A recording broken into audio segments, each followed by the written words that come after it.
በህይወታችሁ በሰዎች ዝቅ ተደርጋችሁ እንደማትረቡ ተቆጥራችሁ ወይም በቅርብ ዘመዶቻችሁ ተከርታችሁ ታውቃላችሁ? ይህች ልጅ ለ18 ዓመታት ያሳደጓት ቤተሰቦች እንደ ባሪያ ሲያዩት ኖረው በመጨረሻም ፈጽሞ ለማታውቀውና ከወገቡ በታች ሽባ ለሆነው ባለሀብት በግዳጅ ዳሯት። ነገር ግን በሰርጉ መድረክ ላይ አይኖቻቸው ሲጋጭ ያወቀችው አስደንጋጭ ሚስጥር መላ ህይወቷን ቀየረው። ለመሆኑ ይህ ሚስጥራዊ ባለሀብት እቅዱ ምንድነው? ተንቃና ማንም የሌላት ተብላ ተገፍታ የነበረችው ልጅስ በድንገት እንዴት የ3 ቢሊዮን ዶላር ባለቤት ልትሆንና እውነተኛ ወላጆቿን ልታገኝ ቻለች? እሷና ባሏን ለማጥፋት የተነሱት ጨካኞችስ ምን ደረሰባቸው? ይህንን የክህደት የበቀልና የእውነተኛ ፍቅር ታሪክ እስከ መጨረሻው ተከታተሉት። ሰላም ውድ ቤተሰቦቻችን እንደምን አላችሁ? ዛሬም ቀደም ሲል በሰማችሁት ቆንጆ የሆነ ታሪክ ተመልሰን መጥተናል። ታሪኩን ከመጀመራችን በፊት ግን እስኪ ከየት ሆናችሁ እየተከታተላችሁት እንደሆነ ኮሜንት ላይ ጻፉልኝ። እነዚህ ታሪኮች ምን ያህል ርቀት እንደሚጓዙ ማወቅ ስለምንፈልግ ያላችሁበትን ሀገር አሊያም የከተማችሁን ስም ጻፉልኝ። እንዲሁም አሁን ይህንን ታሪክ እያዳመጣችሁ ባለበት ሰዓት በእናንተ ሀገር የሰዓት አቆጣጠር ስንት ሰዓት እንደሆነም ጻፉልኝ። አንዲት የደግነት ተግባር የሰውን ህይወት ይቀይራል ብላችሁ የምታምኑ ከሆነ ላይክ አድርጋችሁ ጀምሩት። ምክንያቱም የእናንተ አንድ ላይክ ለቻናላችን እድገት ትልቅ ዋጋ አለው። እንደዚህ አይነት ድንቅ የሆኑ ታሪኮችን መስማት የሚያስደስታችሁ ከሆነ ሰብስክራይብ በማድረግ ቤተሰባችንን ተቀላቀሉ። በየቀኑ የምንለቃቸው ቆንጆ ታሪኮች እንዳያመልጧችሁ የደወል ምልክቱን ተጫኑ። አሁን በቀጥታ ወደ ዛሬው ታሪካችን እንመለስ። የክሎይ እጆች ይንቀጠቀጡ ነበር። እሷ ያልመረጠችውን የሰርግ ልብስ ለብሳ ፈጽሞ አግኝታው የማታውቀውን ሰው ልታገባ በ300 ሰዎች ፊት ቆማለች። ከወገቡ በታች ሽባ ሆኗል ተብሎ በሁሉም ሰው የሚነገርለት ሰው፣ በቀሪው ህይወቱ በዊልቸር ላይ የታሰረ ሰው። ያሳደጓት የአርት ቤተሰቦች ነገሩን ግልጽ አድርገው ነበር። የእህትሽን ቦታ ትወስጃለሽ፣ እሱን አግቢው፣ ብትፈልጊውም ባትፈልጊውም እኛ ግድ የለንም። ክሎይ ተስማምታ ነበር። ፈልጋ ስለሆነ አይደለም። ነገር ግን የማታውቀውን ባድ ሰው ማግባት ለ18 ዓመታት ስትኖርበት ከነበረው ሲኦል ለመውጣት ያላት ብቸኛ መንገድ ስለነበረ ነው። ነገር ግን በዚያ የሰርግ መተላለፊያ ላይ ስትራመድ አንድ ነገር የተሳሳተ መሰላት። ዶሚኒክ ቫንስ በዚያ ዊልቸር ወንበር ላይ የተቀመጠበት መንገድ በጣም ዝምተኛ፣ በጣም ቁጥጥር የበዛበት ነበር። በዙፋን ላይ እንዳለ ንጉስ እንጂ እንደተሰበረ ሰው አልነበረም። ጥቁር አይኖቹ የሷን እያንዳንዱን እንቅስቃሴ የሚከታተሉበት መንገድ ስለታምና አደገኛ ነበር እና እነዚህ አይኖች ከሷ አይኖች ጋር ሲጋጩ ክሎይ በጀርባዋ ላይ ቅዝቃዜ ተሰማት። ይህ ሰው አንድ ነገር እየደበቀ ነበር። ምን እንደሆነ ገና አላወቀችም። ነገር ግን ክሎይ ዶሚኒክ ቫንስን ማግባት ዝም ብሎ የንግድ ስምምነት ብቻ እንዳልሆነ ልታውቅ ተቃርባ ነበር። እሱ የጦርነት አዋጅ ነበር። እናም እሷ በቀጥታ ወደ ህይወቷ አደገኛ ጨዋታ ውስጥ ገባች። ይህ ሁሉ እንዴት እንደጀመረ እስኪ ልንገራችሁ። ከ3 ወራት በፊት ክሎይ ሃርት በቺካጎ ጎልድ ኮስት በሚገኘው የሃርት ቤተሰብ መኖሪያ ቤት ኩሽና ውስጥ ቆማ የሷ ያልሆኑትን ሳህኖች እያጠበች ነበር። ቤቱ ግዙፍ ነበር። 6 መኝታ ቤቶች፣ የእብነበረድ ወለሎች፣ በእያንዳንዱ ክፍል ውስጥ ትልቅ ቻንዲለር ነበር። ነገር ግን የክሎይ መኝታ ክፍል በመሬት በታች ቤዝመንት ውስጥ ወደ መኝታነት የተቀየረ የእቃ ማከማቻ ክፍል ነበር። መስኮቱ በጣም ትንሽ ከመሆኑ የተነሳ መስኮት ብሎ ለመጥራት ራሱ ያዳግታል። ክሎይ!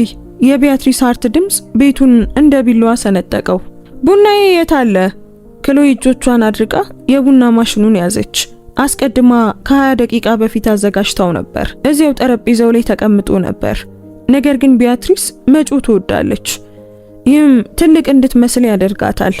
ክሎይ ቢያትሪስ ነጩ የቆዳ ሶፋ ላይ ተቀምጣ የፋሽን መጽሔት ወደምትገለብጥበት ሳሎን ገባች። ቢያትሪስ እድሜዋ 56 ነበር። ነገር ግን የ25 ዓመት ልጅ ይመስል ትለብስ ነበር። ጥብቅ ያሉ ቀሚሶችን፣ በጣም የበዛ ሜካፕና ተፈጥሯዊ ያልሆነ ቢጫ ቀለም የተቀባ ጸጉር አላት። ቀና ብላ ሳታያት ብዙ ጊዜ ወሰደብሽ አለች። ክሎይ ቡናውን በመስታወት ጠረጴዛው ላይ አስቀመጠችው። መልስ አልሰጠችም። መልስ መስጠት ነገሩን እንደሚያባብሰው ከዓመታት በፊት ተምራለች። ቢያትሪስ አፍንጫዋን እያጨማደደች ጸጉርሽን አስተካኪ ስትል አከለች። ልክ ከቆሻሻ ማጠራቀሚያ ውስጥ አሁን የወጣሽ ትመስያለሽ። የክሎይ እጅ በራሱ ጊዜ ወደ ጸጉሯ ሄደ። በአሮጌ ስካርፍ ስር በተመሰቃቀለ ሁኔታ ወደ ኋላ ታስሮ ነበር። እንዲሁም እሷ 2 ጊዜ ከተፈቀደላት በላይ የሆኑ ያለማቋረጥ እንድትኮማተር የሚያደርጓትን ወፍራም ጥቁር ፍሬም ያላቸውን መነጽሮች ታደርግ ነበር። ልብሶቿ ከልክ በላይ ትልልቅ ነበሩ። ቁመኗን ሙሉ በሙሉ የሚደብቅ ሰፊ ግራጫ ቲሸርትና ልቅ ጂንስ ለብሳለች። ልክ መታየት እንደምትፈልገው አይነት ትመስል ነበር፣ የማትታይ። ክሎይ በቀስታ እሺ እመቤት አለች። ቢያትሪስ በመጨረሻም ቀና ብላ አየቻት። ታውቂያለሽ ለምን እስካሁን እዚህ እንደምናስቀምጥሽ አይገባኝም። አንቺ በትክክል የቤተሰቡ አባል እንኳን አይደለሽም። እዚያ ነበር ያ ማስታወሻ በየቀኑ የሚሰጧት። ወላጆቿ በሌክ ሾር ድራይቭ ላይ በመኪና አደጋ ሲሞቱ ክሎይ የ8 ዓመት ልጅ ነበረች። የማህበራዊ ሰራተኛዋን አሳዛኝ አይኖች፣ የክሎይን እጅ በጣም አጥብቃ የያዘችበት መንገድን ታስታውሰዋለች። የአርተር ሃርት የቢያትሪስ ባል በጉዲፈቻ እንክብካቤ ቢሮ ተገኝቶ የክሎይን አባት ያውቀው እንደነበረና እሷን ወደ ቤት ማስገባት ትክክለኛ ነገር እንደሆነ ሲናገር ታስታውሳለች። በመጀመሪያው ዓመት ክሎይ በትክክል የሚያስቡላት መስሏት ነበር። ከዚያም ግን እውነቱን ተረዳች። አርተር ለክሎይ አባት ገንዘብ ዕዳ ነበረበት፣ ብዙ ገንዘብ። ልጁን ወደ ቤት ማስገባት ዕዳውን ከመክፈል የበለጠ ርካሽ ነበር። እናም እሱ በጥሩ ታዋቂነት መጣ። የአካባቢው ነጋዴ ልቡንና ቤቱን ወላጆቿ ለሞቱባት ልጅ ከፈተ። ክሎይ የነሱ የበጎ አድራጎት ድርጅት ሕያው ሰራተኛቸው ነበረች። ክሎይ ለመውጣት እየዞረች ከፈለግሽኝ ክፍል ይሆናለሁ አለች። ቢያትሪስ መጽሔቷን አስቀመጠች። በትክክል እዚያው ቁሚ አለቻት። ማውራት አለብን። የፊት ለፊቱ በር ተከፈተ እና ቫኔሳ ሃርት ልክ ወደ ቀይ ምንጣፍ እየረገጠች ይመስል ገባች። ቫኔሳ የቢያትሪስና የአርተር ባዮሎጂያዊ ልጅ ነበረች። ረጅም የሚያምር የሰውነት ቅርጽ ያላት ቆንጆ፣ የእናቷ የማር ቢጫ ጸጉር በተፈጥሮ ያላትና የአባቷ ስለታም የጉንጭ አጥንቶች ያሏት። እሷ ሮዝ የዲዛይነር ቀሚስ ለብሳ ነበር። ምናልባትም ክሎይ በ5 ዓመታት ውስጥ በልብስ ላይ ካወጣችሁ በላይ ዋጋ ያለው። ቫኔሳ ወደ ቢያትሪስ እየተጣደፈች እማዬ አሁን ወሬውን ሰማው ስትል ጮኸች። እውነት ነው? ቢያትሪስ አይኖቿ እየበሩ ዶሚኒክ ቫንስ በትክክል ሽባ ነው ስትል ጨረሰችው። ከወገቡ በታች ባለፈው ሳምንት የመኪና አደጋ ደረሰ። አስከፊ አደጋ። የቫኔሳ ፊት ጠቆረ። ግን በሚቀጥለው ወር ልታገኘው ይገባ ነበር። የክሎይ ቅንድቦች ወደ ላይ ወጡ። ስለ እጮኝነቱ ሰምታ ነበር። መላውም ከተማ ሰምቷል። የቫንስ ኢንዱስትሪዎች የ32 ዓመቱ ዋና ስራ አስፈጻሚ ዶሚኒክ ቫንስ በቺካጎ ካሉ ሀብታም ሰዎች አንዱ ነበር። ከቫኔሳ ሃርት ጋር ታጭቷል። በዜናዎች ሁሉ ላይ ታይቷል። አርተር ሃርት ከቢሮ እየገባ ልንወያይበት የሚገባው ይሄንኑ ነው አለ። አርተር ትልቅ ሰው ነበር። 6 ጫማ ቁመት ያለው፣ ደረቱ ሰፊ የሆነ ሽበት ያለውና ፈገግታው በጭራሽ ወደ አይኖቹ የማይደርስ ሰው። ተቀመጪ ቫኔሳ። ተቀመጠች። እጆቿ በጉልበቷ ላይ ተጣመሙ። ዳዲ፣ አሁን እኔ እሱን ማግባት አልችልም። እሱ እኮ በዊልቸር ላይ ነው። አርተር በለስላሳ ድምፅ አውቃለሁ የኔ ውድ ልጅ፣ እናም እንድታገቢው አናስገድድሽም። ክሎይ ከጀርባዋ ላይ ቀዝቃዛ ስሜት ሲንሸራሸር ተሰማት። እሷ ያንን ቃና ታውቀዋለች። ያ የአርተር እቅድ አለኝ የሚል ቃና ነበር። የአርተር አይኖች ወደ ክሎይ ተንሸራተቱ። ነገር ግን የሰርጉ ውሉ አስቀድሞ ተፈርሟል። አሁን ካፈገፈግን ከቫንስ ኢንዱስትሪዎች ጋር ያለንን የውህደት ስምምነት እናጣለን። ሁሉንም ነገር እናጣለን። ቢያትሪስ ፈገግ አለች። ጥሩ ፈገግታ ግን አልነበረም። እዚህ ጋር ነው እንግዲህ ክሎይ የምትገባው። የክሎይ ሆድ ተረበሸ። ምን? አርተር በቀላሉ ዶሚኒክ ቫንስን አንቺ ታገቢዋለሽ አለ። ክፍሉ መሽከርከር ጀመረ። ክሎይ ራሷን ለማረጋጋት የአንድን ወንበር ጀርባ ያዘች። ይቅርታ ቫኔሳ ድምጿ እንደ ስኳር የጣፈጠ ሆኖ ሰምተሻል አለቻት። የኔን ቦታ ትወስጃለሽ። ክሎይ እየተንተባተበች አይ እኔ አልችልም፣ ይህ እኮ እብደት ነው። እሱን ፈጽሞ አግኝቼው እንኳን አላውቅም። ቢያትሪስ እጇን እያወዛወዘች ቫኔሳም ቢሆን በትክክል አላገኘችውም አለች። የተገናኙት በ3 ቀጠሮች ላይ ብቻ ነው። ሁሉም በቤተሰቦች የተዘጋጁ። ይህ የንግድ ጋብቻ ነው። ክሎይ ድራማ አታብዢ። እኔ ድራማ እያበዛው አይደለም፣ ምክንያታዊ እየሆንኩ ነው። የክሎይ ድምጽ ከፍ አለ። ልክ እንደ ተለዋዋጭ ዕቃዎች ሙሽሮችን ዝም ብላችሁ መለዋወጥ አትችሉም፣ አርተር ተናገረ። በወረቀት ላይ ሁለታችሁም የሃርት ሴት ልጆች ናችሁ። ውሉ የሚለው የሃርት ሴት ልጅ ብቻ ነው። የትኛዋ እንደሆነች በትክክል አይገልጽም። ክሎይ እያንዳንዳቸውን አየች። አርተርን፣ ቢያትሪስን፣ ቫኔሳን። እነሱ እያወሩ የነበሩት እውነታቸውን ነው። ክሎይ በቀስታ እና እምቢ ካልኩስ ስትል ጠየቀች። የአርተር ፈገግታ ጠፋ። ከዚያ ትወጫለሽ። ቤት፣ ገንዘብ የለም፣ ያለ ኮሌጅ ዲግሪና ያለ ስራ ታሪክ ወይም የምትኖሪበት ቦታ ለማግኘት መልካም እድል ብቻ ይኖርሻል። እሱ ማስፈራሪያ እውነተኛ ነበር። ክሎይ ለዓመታት ገንዘብ እያከማቸች ነበር።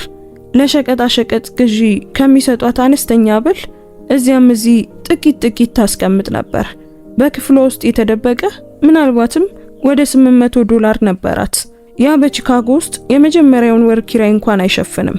ቢያትሪስ አክላ በእኛ ጣሪያ ስር ለ18 ዓመታት ኖረሻል አለች። የእኛን ምግብ በልተሻል፣ እኛ የገዛንልሽን ልብስ ለብሰሻል። አንድ ነገር እዳ እንዳለብሽ እንኳን አይሰማሽም? ክሎይ መጮህ ፈለገች። ያንን የቡና ማሰሮ በቢያትሪስ ራስ ላይ መወርወር ፈለገች፣ ግን አላደረገችውም። ይልቁኑ በጥልቀት ተነፈሰችና ጠየቀች፣ ከዚህ እኔ ምን አገኛለሁ? አርተር አይኑን አርገበገበ። ምን? የማላቀውን ሰው፣ ሽባ የሆነ ባዕድን ሰው የማገባ ከሆነ እና እኔ ከዚህ ውስጥ ምን አገኛለሁ? ቫኔሳ ሳቀች። ስሙ እንግዲህ ለመደራደር ቦታ ላይ እንዳለች እያወራች ነው። ነገር ግን አርተር እጁን ወደ ላይ በማንሳት ክሎይን በአዲስ ፍላጎት እያጠና ጥያቄ ያቀረበ። ምን ትፈልጊያለሽ? ክሎይ ከሰርጉ በኋላ የራሴን ቦታ ፈልጋለሁ አለች። የተከፈለበት አፓርታማና ሌላ ቦታ ለመጀመር የሚያበቃ ገንዘብ፣ ከዚህ ቤተሰብ ርቄ። አርተር ወዲያውኑ ተስማማ። ይህም ማለት ዶሚኒክ ቫንስ በዚህ ሳምንት ውስጥ ትልቅ ነገር እያቀረበ ነበር ማለት ነው። እናም እነሱ ይህ እንዲሆን በጣም ጓጉተው ነበር። ክሎይ ማክላ እናም በጽሁፍ እንዲሆን ፈልጋለሁ አለች። የአርተር መንጋጋ ጠበቀ፣ ቢሆንም ግን አንገቱን ነቀነቀ። እሺ ጠበቃዬ ወረቀቶቹን ያዘጋጃል፣ ቫኔሳ ጨመረች። ቆይ ዳዲ በትክክል ለሷ ልትሰጣት ነው? ዝም በይ፣ ቢያትሪስ አቋረጠቻት። እሷን ለማስወገድ ዋጋ አለው። ክሎይ ያንን የተለመደ ቁስል ተሰማት፣ ተፈላጊ እንዳልሆነች የሚያስታውሰውን። ነገር ግን በዚህ ጊዜ በደስታ ተቀበለችው። ቀጥሎ የመጣውን ነገር ቀላል አድርጎላታል። ከዚያም ሰርጉ መቼ ነው ስትል ክሎይ ጠየቀች። አርተር 2 ሳምንታት ይቀራሉ እና ክሎይ ልክ እንደዚሁ መምሰልሽን እርግጠኛ ሁኚ። ወደ ሰፊ ልብሶቿና ወፍራም መነጽሮቿ በደብዛዛው አመለከተ። ዶሚኒክ ቫንስ በተጎጂ ሁኔታ ላይ ነው። የተሻለ ለመለወጥ ምንም አይነት ሐሳብ እንዲመጣለት አንፈልግም። ትርጉሙ አስቀያሚ ሆነሽ ቆይ ማለት ነው። የቫኔሳን የቆንጆ ልጅነት ቦታ እንዳታሰጊ ማለቱ ነው። ክሎይ አንገቷን ነቀነቀች። ገብቶኛል። ለመውጣት ስትዞር ቫኔሳ ተጣራች። ክሎይ እኔ ዶሚኒክ ቫንስ አስከፊ ቁጣ እንዳለው ሰምቻለሁ እና አሁን በዊልቸር ወንበር ላይ ተጣብቆ ተበሳጭቶና ተቆጥቶ አሰብኩት። መልካም እድል ይሁንልሽ። የቫኔሳ ሳቅ ክሎይን እስከ መሬት በታች ክፍል ድረስ ተከተላት። በዚያ ምሽት ክሎይ በጠባብ አልጋ ላይ ተቀመጠችና ስልኳን አወጣች። ለማህበራዊ ሚዲያ ግድ የሚሰጣት አልነበረችም። የአርት ቤተሰቦች በእሷ ቦታ ላይ ላለ ሰው ተገቢ እንዳልሆነ በመግለጽ ይከለክሏት ነበር። ነገር ግን ጉግልን እንዴት እንደምትጠቀም በትክክል ታውቃለች። ዶሚኒክ ቫንስ ብላ ጻፈች። ውጤቶች ጎረፉ። ዶሚኒክ ቫንስ እድሜ 32፣ የቫንስ ኢንዱስትሪዎች ዋና ስራ አስፈጻሚ፣ የተጣራ ሀብት $4.2 ቢሊዮን፣ ዘርፍ ቴክኖሎጂ፣ ሪል ስቴት፣ ቬንቸር ካፒታል። ስዕሎች ነበሩ፣ ብዙ ስዕሎች፣ እና የክሎይ ትንፋሽ ተቆራረጠ። ዶሚኒክ ቫንስ ዝም ብሎ መልከ መልካም ብቻ አልነበረም፣ እሱ አስደናቂ ነበር። በእያንዳንዱ ፎቶ ላይ ልክ ከመጽሔት የወጣ ይመስል ነበር። ረዥም፣ ጽሑፉ እንደሚለው ከሆነ 6 ጫማ ከ3 ኢንች፣ ሰፊ ትከሻ፣ ልክ እንደ ሁለተኛ ቆዳ የተሰፉለትን ልብሶች የለበሰ እና እነዚያ መካከለኛ ርዝመት ያላቸው ጸጉሮቹ ሁልጊዜም በጥሩ ሁኔታ ወደ ኋላ የታሰሩ፣ አንዳንዴ በዝቅተኛ ቡን፣ አንዳንዴ ደግሞ በፖኒቴል። በአንድ ምስል ላይ እሱ በበጎ አድራጎት ምሽት ላይ ነበር እና ጥቂት የጸጉር ዘሮች በግንባሩ ላይ ወደፊት ወድቀው ነበር። እሱ ልክ እንደ ጥበብ ስራ ይመስል ነበር። አይኖቹ ጥቁርና ቡናማ ጥልቅ ነበሩ። የለበሰው ማንኛውም ጭንብል በቀስታ ሰንጥቀው የሚያዩ የሚመስሉ አይኖች ነበሩት። በአብዛኛው ምስሎች ላይ ፈገግ አይልም ነበር። ይህ ከባድ፣ ፈጽሞ ጥብቅ የሆነ ገጽታ ነበረው። ነገር ግን በአንድ ፎቶ ላይ በአንድ የቴክኖሎጂ ኮንፈረንስ ላይ በድንገት በተነሳ ፎቶ እየሳቀ ነበር፣ ራሱን ወደ ኋላ ዘንበል አድርጎ። እና የክሎይ ምት እንግዳ የሆነ ስሜት ተሰማው። ይህ ሰው ሊያገባ የነበረው ቫኔሳን ነበር እና አሁን ደግሞ እሷን ሊያገባ ነው። ክሎይ ወደ ቅርብ ጊዜ ጽሑፎች ወረደች። በቫንስ ወራሽ ላይ አደጋ ደረሰ። ዋና ስራ አስፈጻሚው በአደጋው ምክንያት ሽባ ሆነ። የዶሚኒክ ቫንስ እጮኝነት ካስከፊ አደጋ በኋላ አደጋ ላይ ወደቀ። በዋና ስራ አስፈጻሚው የጤና ቀውስ ምክንያት የቫንስ ኢንዱስትሪ አክሲዮን ወረደ። አዲስ ቪዲዮም ነበር። ክሎይ አመነታችና ከዚያም የመጫወቻ ቁልፉን ተጫነች። ከሆስፒታል ውጪ የተወሰደ የዜና ቀረጻ ነበር። አንድ ጥቁር ኤስዩቪ መኪና መጥቶ ቆመ እና የጀርባው በር ተከፈተ። ሱፍ የለበሱ ሁለት ሰዎች አንድን ሰው በዊልቸር ወንበሩ እንዲገባ ረዱት። ዶሚኒክ ቫንስ በዊልቸር ወንበር ላይ ቢሆንም እንኳን ፊቱ ላይ ግልጽ የሆነ ህመም ቢታይበትም እሱ ማራኪ ነበር። ጸጉሮቹ ወደ ኋላ በጥሩ ሁኔታ ታስረው ነበር። ቀላል ጥቁር ቲሸርትና ጥቁር ጂንስ ለብሶ ነበር። የደከመ ይመስላል። አንድ ዘጋቢ ማይክሮፎኑን ወደሱ አስጠጋ። አቶ ቫንስ ከዋና ስራ አስፈጻሚነቱ ይወርዳሉ?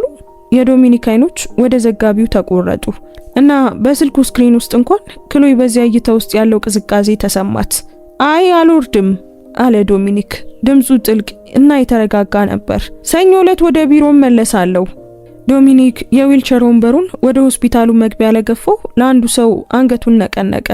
ዘጋቢው ለመከተል ሞከረ፣ ነገር ግን የደህንነት ጠባቂው መንገዱን ዘጋው። ቪዲዮ አበቃ። ክሎይ ወደ ኋላ ተቀመጠች። አይምሮዋ በፍጥነት እየሰራ ይህ ኃያል ሀብታምና ብልህ ሰው አሁን በዊልቸር ወንበር ላይ ነው፣ ተጋላጭ ነው እና የሃርት ቤተሰቦች ክሎይን ልክ እንደ መስዋዕት በግ እየወረወሯት ነው። እሱ ዝም ብሎ ይቀበላል ብለው በማሰብ ነገር ግን በዚያ ቪዲዮ ላይ በዶሚኒክ አይኖች ውስጥ ያለው አንድ ነገር ክሎይ እሱ ዝም ብሎ የሚቀበል አይነት ሰው እንዳልሆነ እንድታስብ አደረጋት። ለሚመጣው ማንኛውም ነገር ለመዘጋጀት 2 ሳምንታት ነበሯት። ክሎይ ወደ ቀላል የንግድ ስምምነት እየገባች መስሏት ነበር። ሰውን ማግባት፣ ነፃነቷን ማግኘትና መሰወር። ነገር ግን ዶሚኒክ ቫንስ በትክክል ምን እያቀደ እንደነበረ ምንም ሐሳብ አልነበራትም። እናም እነዚህ ሁለቱ በመጨረሻም ፊት ለፊት ሲገናኙ ማንም ባልጠበቀው መንገድ ብልጭታዎች ይፈጠራሉ። የ2 ሳምንታቱ ጊዜ በደብዛዛው አለፈ። የአርተር ጠበቃ ወረቀቶቹን አዘጋጅቷል። ከሰርጉ በኋላ ለክሎይ በጥሩ ሰፈር ውስጥ ባለ 2 መኝታ ቤት አፓርታማና $50,000 በጥሬ ገንዘብ ቃል የሚገባ ውል ነበር። ህይወትን የሚቀይር ገንዘብ አልነበረም፣ ነገር ግን እንደገና ለመጀመር በቂ ነበር። ክሎይ ያለ ምንም ማመንታት ፈረመች። የሃርት ቤተሰቦች ከሰርጉ በፊት ዶሚኒክን እንድታገኘው ፈለጉ። ቢያትሪስ ምንም ነገር እንዳይጠራጠር ለማድረግ ብላ ነበር። ነገር ግን ዶሚኒክ ሁሉንም ስብሰባዎች እምቢ አለ። ረዳቱ ራሄል የተባለች ቀልጣፋ ድምጽ ያላት ሴት በቀጥታ ለአርተር ደውላ ነበር። አቶ ቫንስ በማገገም ላይ ትኩረት አድርገዋል። ሙሽራቸው በቤተ መቅደስ ውስጥ ያገኛሉ። አርተር በጣም ተቆጥቶ ነበር፣ ነገር ግን ሊያደርገው የሚችለው ምንም ነገር አልነበረውም። ቫኔሳ በበኩሏ ከዶሚኒክ የእንጀራ ወንድም ከጁሊያን ቫንስ ጋር ለምታደርገው የራሷ ሰርግ እቅድ በማውጣት ተጠምዳ ነበር። የሃርት ቤተሰቦች ጁሊያንን የቫንስ ሀብት ከፊል ወራሽ መሆኑን ከተገነዘቡ በኋላ በፍጥነት አቅጣጫ ቀይረዋል። ልክ እንደ ዶሚኒክ ባይሆንም አሁንም ከፍተኛ ነበር። ቢያትሪስ በአንድ ምሽት ራት ላይ በትክክል ፍጹም ነው ስትል አውርታ ነበር። ሁሉም ሴት ልጆች ወደ ቫንስ ቤተሰብ እየገቡ ነው። ከሁለቱም ወገን ወደ ግዛታቸው እንገናኛለን። ክሎይ ምንም አልተናገረችም። እሷ የቢያትሪስ ልጅ አልነበረችም፣ በትክክል አልነበረችም። እና ከዚያ ሰርግ በኋላ ቢያትሪስ ዳግመኛ በዚያ ስም እንዳትጠራት ታደርጋለች። በሰርጉ ጧት ክሎይ በጧቱ 11 ሰዓት ላይ በሆቴል ክፍል ውስጥ ነቃች። የሃርት ቤተሰቦች በፔንሲዮላ ሁለቱም ሙሽሮች እንዲዘጋጁበት ስዊት ክፍል ይዘው ነበር። የቫኔሳ ስዊት ክፍል ጎን ልክ በሜካፕ መደብር ውስጥ ቦምብ እንደሚፈነዳ ይመስል ነበር። ልብሶች በየቦታው፣ የስታይሊስቶች ቡድን፣ የሻምፓኝ ጠርሙሶች። የክሎይ ጎን በበሩ ላይ የተሰቀለ ቀላል ነጭ ቀሚስና ማስታወሻ ነበረው። ከቀኑ 8 ሰዓት ላይ ተዘጋጂ። ታጠበች፣ ጸጉሯን አደረቀች እና ሁልጊዜ የምታስረውን ያን የተመሰቃቀለ ጸጉር ወደ ኋላ ሰበሰበችው። ወፍራም መነጽሯን አደረገች። ቀሚሱ በጭንቀት ነው የሆናት። ቀላል የኤላይን ስታይል፣ ረጅም እጅጌ፣ ከፍ ያለ አንገት ያለው ምንም የሚያምር ነገር አልነበረው። ነገር ግን ነጭና ንጹህ ነበር። ከቀኑ 7 ሰዓት ተኩል ላይ በበሯ ላይ ማንኳኳት ነበር። ክሎይ ከፈተችውና አንዲት ሴት እዚያ ቆማ አገኘች።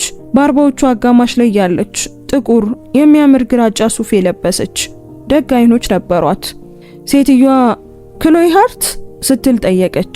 አዎ እኔ ኤልኖር ቼን ነኝ፣ የአቶ ቫንስ ረዳት።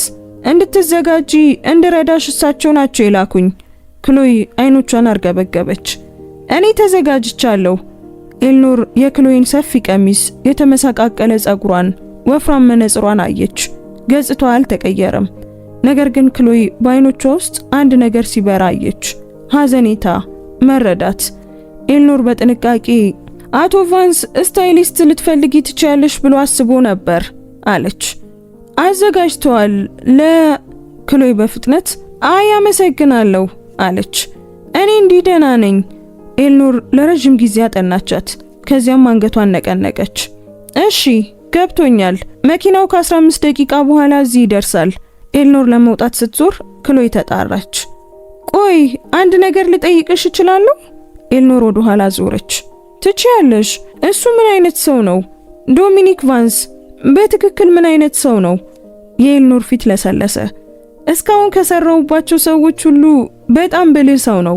እሱ ፍትሃዊ ነው፣ ይጠይቃል፣ ውሸትን ወይም ስንፍናን አይታገስም። ላፍታ ቆመች። እናም አሁን በሲኦል ውስጥ እያለፈ ነው። ነገር ግን ማንም ሰው ያንን እንዲያይበት አይፈቅድም። ክሎይ በቀስታ አንገቷን ነቀነቀች። አመሰግናለሁ ኤልኖር አለች። ስለ አቶ ቫንስ የሰማሽውን ማንኛውንም ነገር፣ ሁሉንም ነገር አትመኚ። እሱ ጥሩ ሰው ነው። ዝም ብሎ ያንን ወገኑን ብዙ ሰዎች እንዲያዩት አይፈቅድም። ከዚያም እሷ ሄደች። ሰርጉ የተካሄደው በሌክ ፎረስት በሚገኘው የቫንስ ቤተሰብ ግዛት ውስጥ ሲሆን በሚቺጋን ሐይቅ ዳርቻ ላይ ያለ ግዙፍ ንብረት ነበር። መኖሪያ ቤቱ ራሱ ልክ ከፊልም የወጣ ይመስል ነበር። የድንጋይ ግድግዳዎች፣ አረንጓዴ ተክሎች፣ ረዣዥም መስኮቶች።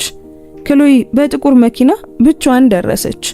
የሃርት ቤተሰቦች አስቀድመው ውስጡ ነበሩ። እሷ ስትወጣ ሌላ መኪና ሲመጣ አየች። ነጭ ሮልስ ሮይስ። በሩ ተከፈተና ቫኔሳ ምናልባት ከክሎይ አጠቃላይ ትምህርት የበለጠ ዋጋ የሚያወጣ ቀሚስ ለብሳ ወጣች። ቫኔሳ እያበራች እየሳቀች ውጭ ለተሰበሰቡት ፎቶግራፍ አንሺዎች ፖዝ እያደረገች ነበር። የዶሚኒክ የእንጀራ ወንድም ጁሊያን ቫንስ የቫኔሳን እጅ ለመያዝ በፍጥነት መጣ። ጁሊያን በተለመደው መንገድ መልከ መልካም ነበር። ወርቃማ ጸጉር፣ ሰማያዊ አይኖች፣ ረጅም ቁመት። ልክ ክሎይ ከዚህ ቀደም እንዳየቻቸው ሌሎች ሀብታም ነጭ ወንዶችን ይመስል ነበር። ቫኔሳ ድምጿ እንደ ሽሮፕ የጣፈጠ ሆኖ ክሎይ ስትል ተጣራች። ፎቶግራፍ አንሺዎች ዞሩ። ክሎይን በዚያ ተራ ቀሚሷና በተመሰቃቀለ ጸጉሯ አዩአትና ወዲያውኑ ፍላጎት አጡ። ክሎይ ልቧ እያመነታ ወደ መኖሪያ ቤቱ ገባች። ውስጣዊ ፍላጎቷ አስደናቂ ነበር። የእብነበረድ ወለሎች፣ የክሪስታል ሻማ፣ አምፖሎች፣ በየቦታው አበቦች። ለድርብ ሰርግ በነጭና በወርቅ ቀለም ያጌጠ ነበር። የሰርግ አዘጋጅ በፍጥነት መጣች። አንቺ ሌላኛዋ ሙሽራ መሆን አለብሽ። ነይ፣ ከ10 ደቂቃ በኋላ እንጀምራለን። ክሎይን በአንድ ኮሪደር ውስጥ ወደሚገኝ ትንሽ ክፍል መራቻት። ሙዚቃውን እስክትሰሚ ድረስ እዚህ ቆይ፣ ከዚያም በቀጥታ በሰርግ መተላለፊያው ላይ ተራመጂ። ሙሽራው በመሰዊያው ላይ ይጠብቅሻል። ከዚያም እሷ ሄደች። ክሎይ እጆቿ እየተንቀጠቀጡ በክፍል ውስጥ ብቻዋን ቆመች። ይሄው ነበር። በጥቂት ደቂቃዎች ውስጥ ፈጽሞ አግኝተው የማታውቀውን ሰው ልታገባ ነው። ከወገቡ በታች መንቀሳቀስ የማይችለውን ሰው፣ ካነበበቻቸው ጽሑፎች ሁሉ መሰረት በንግድ ስራ ላይ ጨካኝ የሆነን ሰው። ራሷን ምን ውስጥ ነው እያስገባች ያለችው? ሙዚቃው ተጀመረ። የስተርሊንግ ኳርቴት ክላሲካል የሆነ ነገር እየተጫወተ ነበር። ክሎይ በጥልቀት ተነፈሰች። በሩን ከፈተችና ወደ ኮሪደሩ ወጣች። የሰርግ አዳራሹ ግዙፍ ነበር። በቀላሉ 300 ሰዎች ወንበሩን ሞልተውት ነበር። ቻንዲለሮች ከጣሪያው እንዳልማስ ተንጠልጥለው ነበር። አበቦች፣ ነጭ ጽጌረዳዎች፣ ኦርኪዶች በየቦታው ነበሩ እና በፊት በኩል ጎን ለጎን የተዘጋጁ 2 መሰዊያዎች ነበሩ። በግራ በኩል ባለው መሰዊያ ላይ ጁሊያን ቫንስ ሎተሪ እንዳሸነፈ ሁሉ ፊቱ ፈገግ ብሎ ነበር። በቀኝ በኩል ባለው መሰዊያ ላይ የክሎይ ትንፋሽ ተቆራረጠ። ዶሚኒክ ቫንስ ወደፊት ተመልክቶ በሚያምር ጥቁር ዊልቸር ወንበር ላይ ተቀምጦ ነበር። እሱ ሰፊ ትከሻዎቹን በትክክል የሚመጥን የተሰፋ ጥቁር ቶክሲዶ ለብሶ ነበር። ጸጉሮቹ ወደ ኋላ በዝቅተኛ ቡን ታስረው ነበር። ንጹህና የሚያምር ተቀምጦም እንኳን በአዳራሽ ውስጥ ሁሉ ያለውን ሰው ወደ ኋላ የሚያስቀር ግርማ ነበረው። እሷን አያይም ነበር። ፊቱ ላይ ምንም አይነት ስሜት ሳይታይበት በቀጥታ ወደፊት እያየ ነበር። ክሎይ መራመድ ጀመረች። እያንዳንዱ እርምጃ ልክ እንደ ማይል ይሰማ ነበር። ሰዎች በሹክሹክታ ያወሩ ነበር።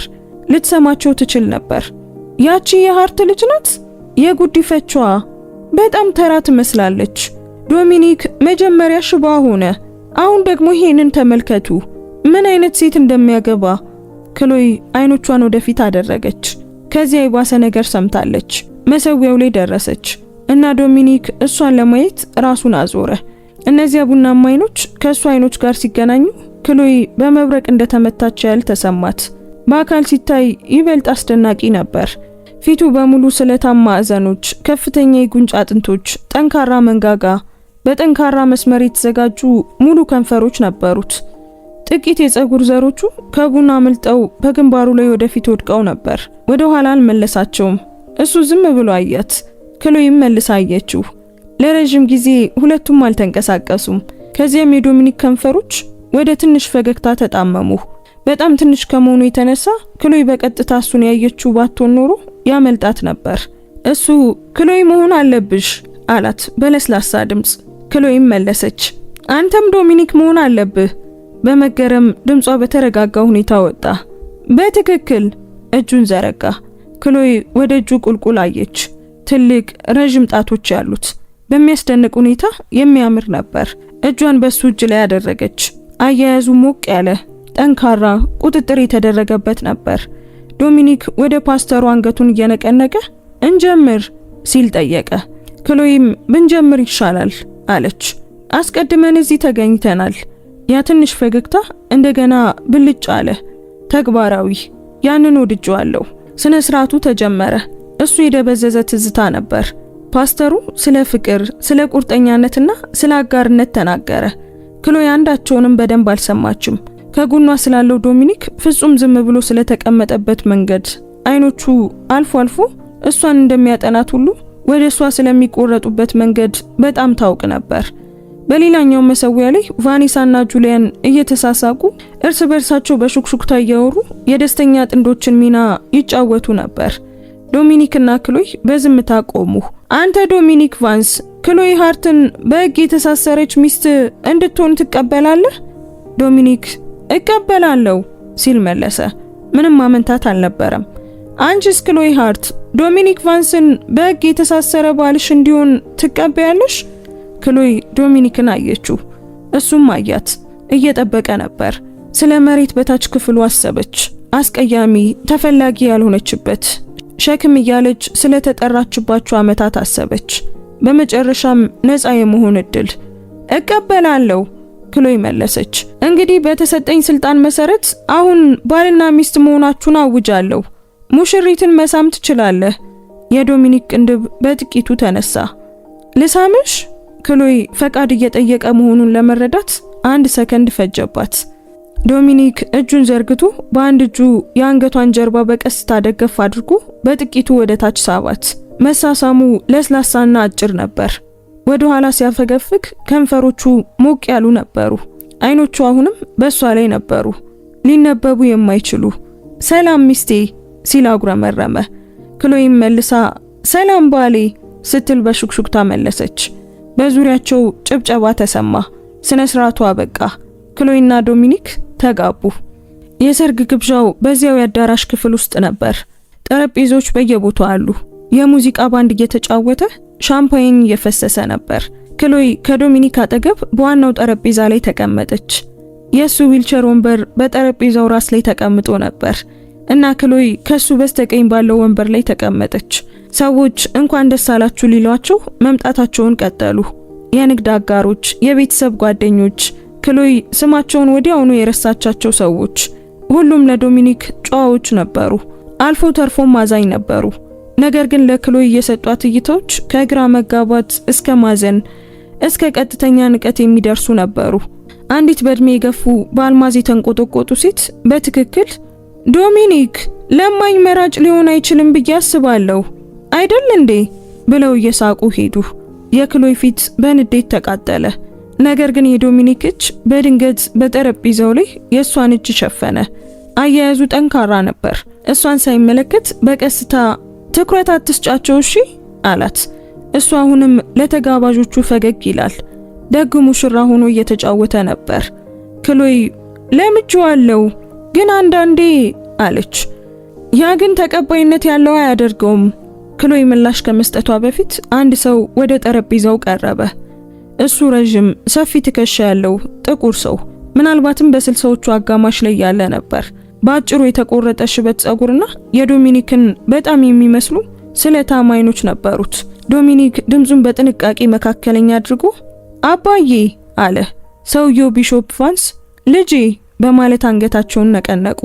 ከዚያም አይኖቻቸው ወደ ክሎይ ተንሸራተቱ። እንግዲህ ሙሽራ ይቺ ናት?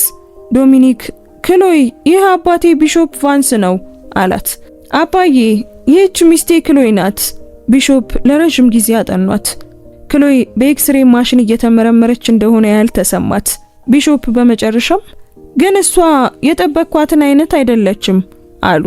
ዶሚኒክ በብርድ ስሜት እሷ በትክክል እኔ የምፈልጋት ናት ሲል መለሰ። የቢሾፕ ቅንድቦች ወደ ላይ ወጡ። ከዚያም በሚያስደንቅ ሁኔታ ፈገግ አሉ። ወደ ቤተሰቡ እንኳን በደህና መጣሽ ክሎይ። ክሎይም አመሰግናለሁ ጌታዬ አለች። ቢሾፕ ራቅ ብለው ሄዱ እና ክሎይ ይዛው የነበረችውን ትንፋሽ አወጣች። ዶሚኒክ ያኔ ከጠበቅኩት በላይ በተሻለ ሁኔታ ሄደ ሲል አጉረመረመ። እሱ አብዛኛውን ጊዜ ሰዎችን እንኳን ደህና መጣችሁ አይልም። ዶሚኒክ አብዛኛውን ጊዜ ከኔ ጋር በጭራሽም አይነጋገርም ሲል ቀጠለ። እኛ የቀረብን አይደለንም። ክሎይ ለምን እንደሆነ ከመጠየቋ በፊት ሌላ ድምጽ ጣልቃ ገባ። ኦ ደስተኛዎቹ ጥንዶች። አንዲት ሴት ቀረበች። ነጭ በ50ዎቹ መጀመሪያ ላይ ያለች ወርቃማ ጸጉሯን ያሰረች ገንዘብን የሚያስጩ ክሬም ቀለም ቀሚስ የለበሰች ቀዝቃዛ ሰማያዊ አይኖችና ወደ እነሱ የማይደርስ ፈገግታ ነበራት። አንዲት ሴት ቀረበች። ነጭ ወርቃማ ጸጉሯን በጥብቅ ያሰረች ገንዘብን የሚያስጩህ ክሬም ቀለም ቀሚስ የለበሰች ቀዝቃዛ ሰማያዊ አይኖችና ወደ እነሱ የማይደርስ ፈገግታ ያላት። ዶሚኒክ ቫኔሳ አለ። ድምፁ ቀዝቃዛ ሆነ። አንቺን ማየት እንዴት ደስ ይላል። ቫኔሳ ድምጿ እንደ ስኳር የጣፈጠ ሆኖ ኦ ዶሚኒክ እባክህን እንደዚህ አትሁን አለች። እኔ እኮ የእንጀራ እናትህ ነኝ። ለአንተ መልካሙን ብቻ ነው የምፈልገው። ዶሚኒክ በደረቅ ስሜት በእርግጥ ትፈልጊያለሽ አይደል አለ። የቪክቶሪያ አይኖች ወደ ክሎይ ተንሸራተቱ። እና አንቺ ተተኪዋ ሙሽራ መሆን አለብሽ። እንዴት ደስ የምትይነሽ። ክሎይ መንጋጋዋ ሲጠብቅ ተሰማት። ነገር ግን በግድ ፈገግ አለች። እና አንቺ ደግሞ ሁሉም ሰው ያስጠነቅቀኝ የእንጀራ እናት መሆን አለብሽ። የቪክቶሪያ ፈገግታ ጠፋ። ዶሚኒክ በመገረም ሳቀ። እውነተኛ ሳቅ፣ የሚያምር ድምጽ ነበር። ወዲያውኑ ወደድኳት አለ። የቪክቶሪያ ፊት ቀላ። የሚጎዳ ነገር ለመናገር አፏን ከፈተች። ነገር ግን አንድ ሰው በክርኗ አጠገብ ታየ።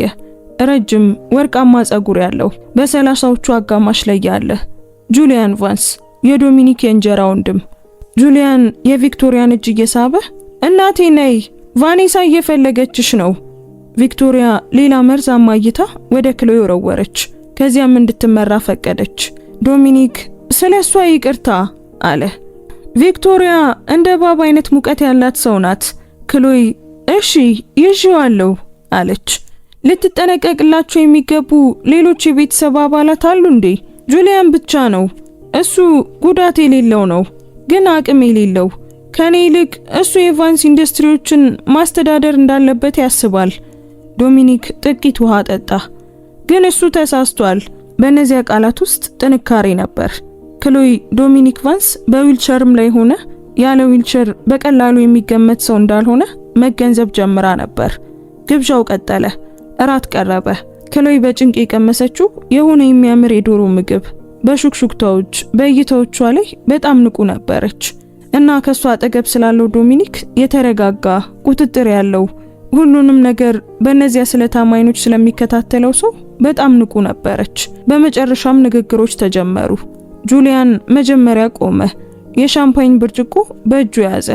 እንደ ሞኝ ፈገግ አለ። ለቆንጆ ሙሽሬ ለቫኔሳ አለ። በህይወቴ እጅግ የታደልኩበት ቀን የዶሚኒክ አደጋ አንቺን ወደኔ ያመጣሽ ቀን ነበር። ክፍሉ ዝም አለ። የሚስማር የመውደቅ ድምጽ እንኳን ሊሰማ ይችል ነበር። ጁሊያን ያስተዋለው አልመሰለም። ማለቴ እንደዚህ አይነት ሴት ሆነሽ መራመድ የማይፈልግን ሰው ማን ይፈልጋል? የቪክቶሪያ ፊት ቀላ። ጁሊያንን በቁጣና በሹክሹክታ እያናገረች ወደ ወንበሩ በኃይል ጎትታ ወረደችው። የዶሚኒክ መንጋጋ ጠበቀ፣ ነገር ግን በሌላ መንገድ ምላሽ አልሰጠም። ከዚያም ቢሾፕ ቫንስ ቆሙ። ጥልቅ ድምጻቸውን በክፍል ውስጥ ሁሉም እየሰማ ይሄንን አጭር ላድርገው አሉ። ዶሚኒክ ታላቅ ፈተና ገጥሞታል። ነገር ግን ልጄን ካወቅኩት ጊዜ ጀምሮ እሱ ከዚህ ሁሉ ነገር በላይ ይነሳል፣ ሁልጊዜም ያደርገዋል። ቢሾፕ ብርጭቋቸውን አነሱ። ለዶሚኒክና ለክሎይ ትዳራችሁ በጥንካሬና በታማኝነት ላይ የተገነባ ይሁን። ክፍሉ በጥንካሬና በታማኝነት በማለት አስተጋባ። ዶሚኒክ ብርጭቆውን ለአባቱ አነሳ። ቢሾፕ መልሰው ራሳቸውን ነቀነቁ። ያ ትንሽ ቅጽበት ነበር፣ ነገር ግን ክሎይ እሱ ትርጉም ያለው እንደነበር ስሜቱ ደረሳት። የሙዚቃ ባንዱ እንደገና መጫወት ጀመረ።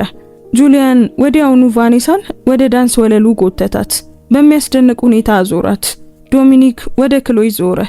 መደነስ ትፈልጊያለሽ? ክሎይ አይኗን አርገበገበች። እንዴት? ዶሚኒክ እንደርስበታለን አለ። የዊልቸር ወንበሩን በጥቂቱ ወደ ኋላ ገፋው። ከዚያም እጁን ዘረጋ። ክሎይም ያዘችው። ዶሚኒክ ወደሱ ይበልጥ ጎተታት እና ክሎይ ራሷን በዊልቸር ወንበሩ ፊት ለፊት ቆማ አገኘችው። እጆቹ በወገቧ ላይ፣ እጆቿ በትከሻዎቹ ላይ ነበሩ። በሙዚቃው በቀስታ ተወዛወዙ።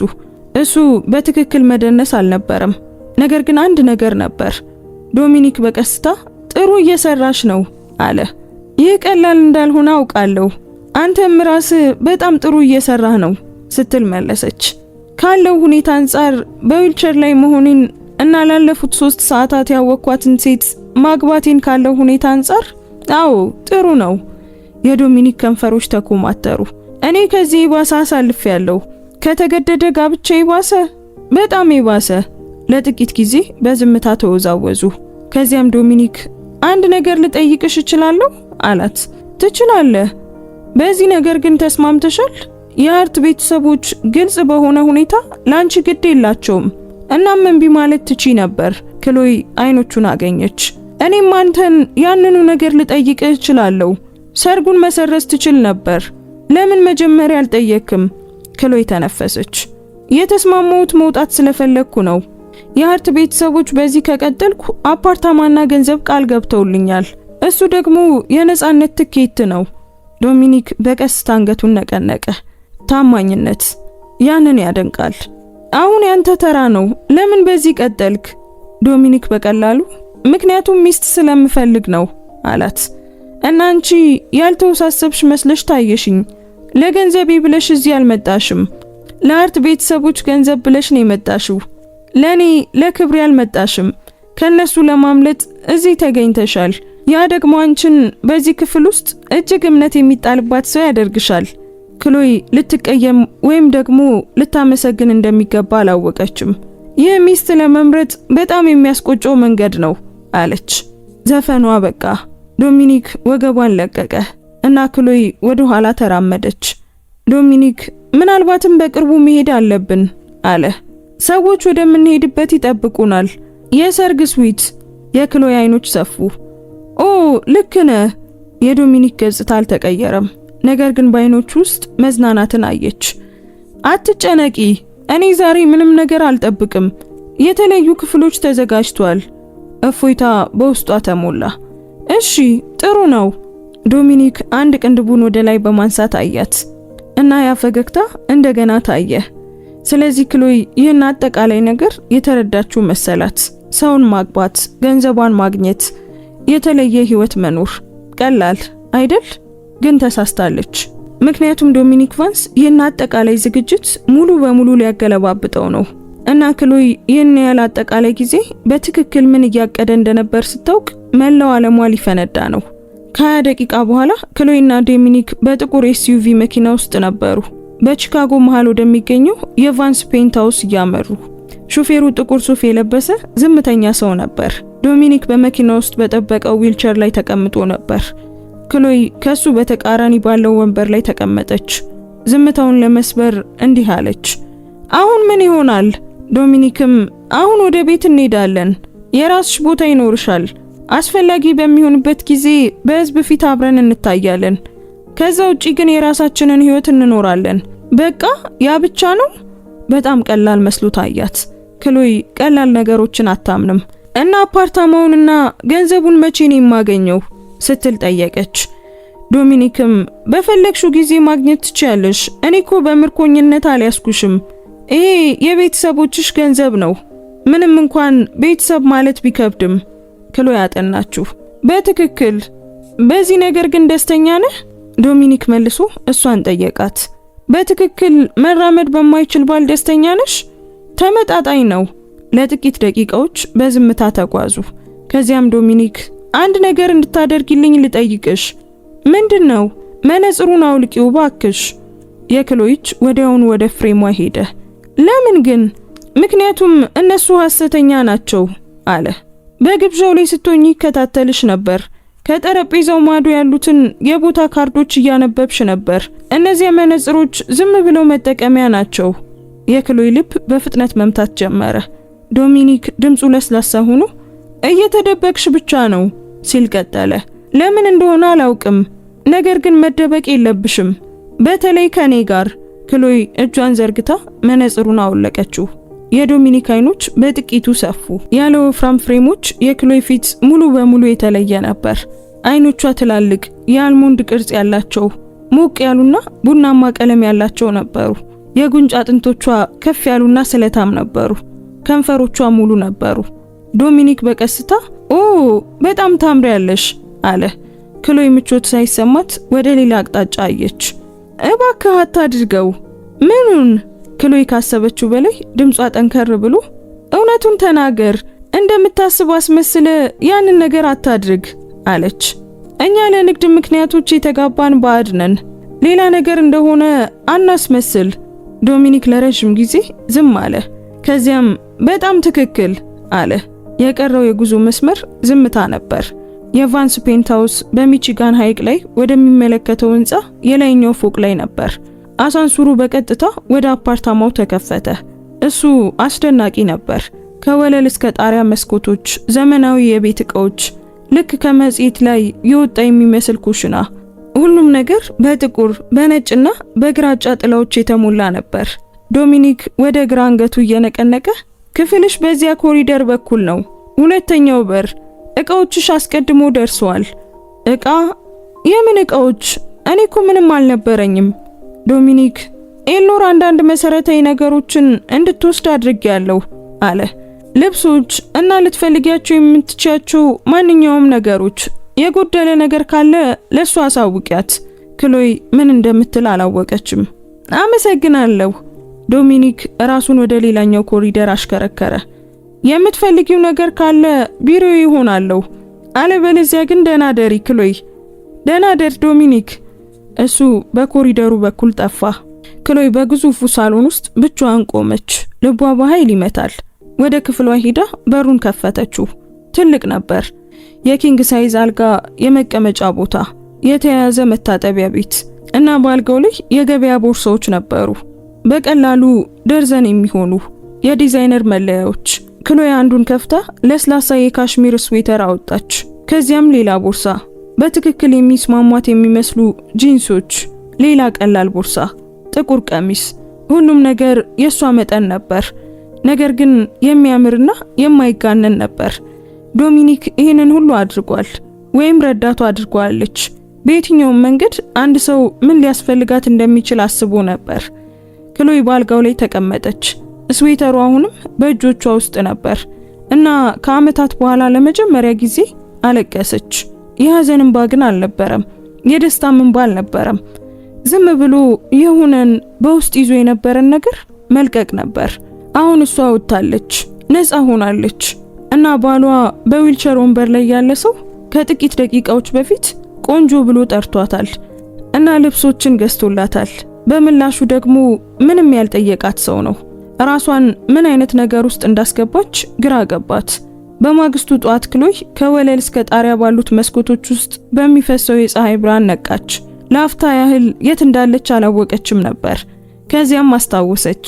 ትዳር፣ ፔንታውስ፣ ዶሚኒክ ቫንስ። ተቀመጠች። አካሏ እየታመመ በአግባቡ ለመቀየር በጣም ስለደከማት በካሽሚር ስዌተሩና በውስጥ ልብሷ ነበር የተኛችው።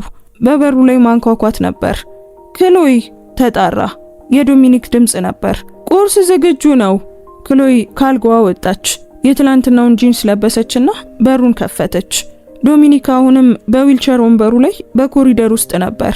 ቀላል ቲሸርትና ግራጫ ስዌተር ቀይሮ ነበር። ጸጉሮቹ ወርደው በትከሻዎቹ ላይ አርፈው ነበር። ክሎይ ሲፈቱ ስታያቸው ይህ የመጀመሪያዋ ነበር። እሱ ይበልጥ ለስላሳ፣ ይበልጥ ወጣት ይመስል ነበር። ዶሚኒክ እንደምን አደርሽ አላት። ክሎይም ደህና አደርክ ዶሚኒክ ስትል መለሰችለት። እሷ ወደ ኩሽና ተከተለችው። ከዚያም በጠረጴዛው ላይ የተዘረጋ የምግብ ዝግጅት ተቀምጦ ነበር።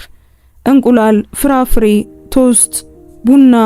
ክሎይ በመገረም ይህንን ሁሉ አንተ ነህ የሰራው ስትል ጠየቀች። አይ እንዲመጣ አድርጌ ነው። እኔ ብዙም ምግብ ማብሰል አልችልም። በኩሽና አይላንድ ላይ ተቀመጡ። ዶሚኒክ በዊልቸር ወንበሩ ላይ፣ ክሎይ ደግሞ በርጩማው ላይ ባልተለመደ ዝምታ በሉ።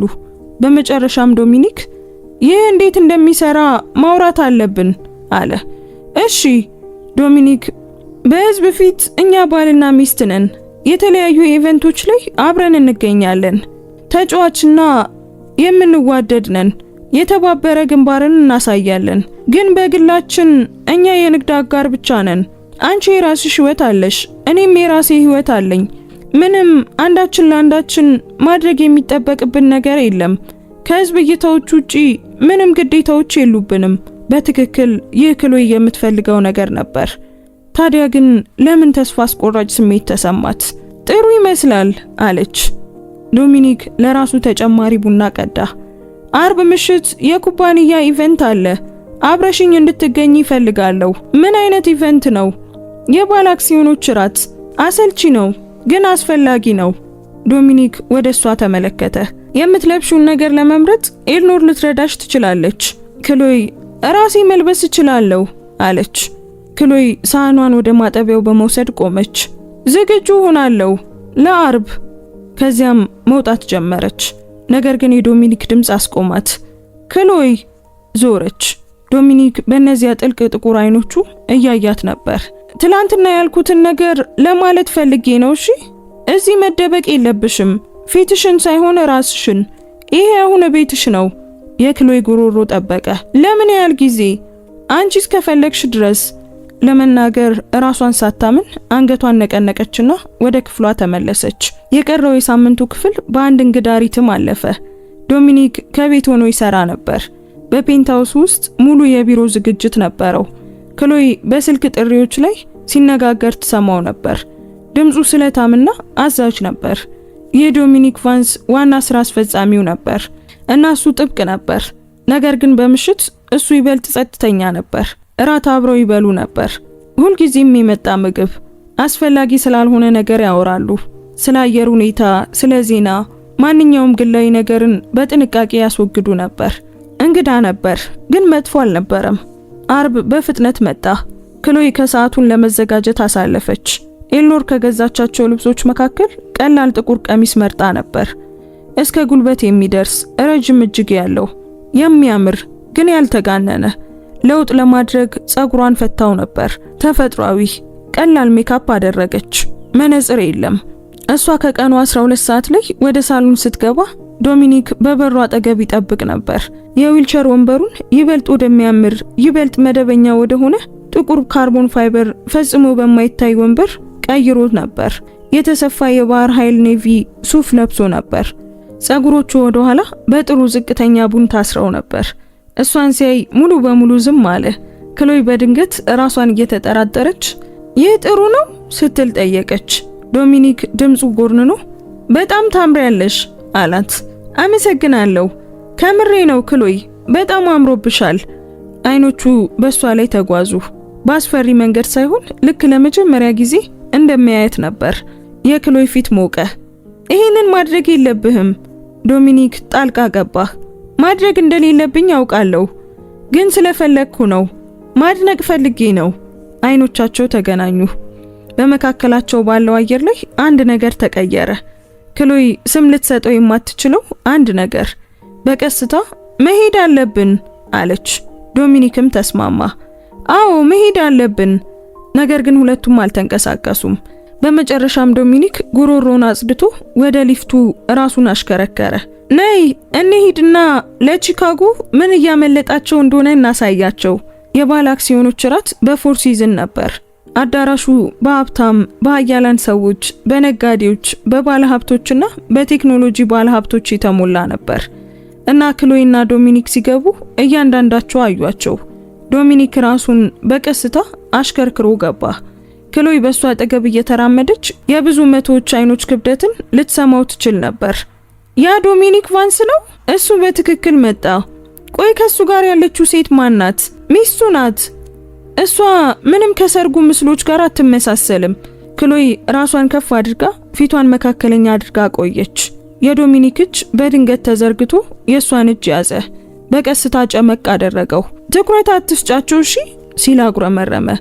በጣም ጥሩ እያደረግሽ ነው። በፊቱ በኩል ወደሚገኝ ጠረጴዛ መሩ። ቢሾፕ ቫንስ አስቀድመው እዚያ ነበሩ ከቪክቶሪያና ከጁሊያን ጋር። ጁሊያን ክሎይን ሲያይ አይኖቹ ከራሱ ላይ ሊወጡ ተቃረቡ።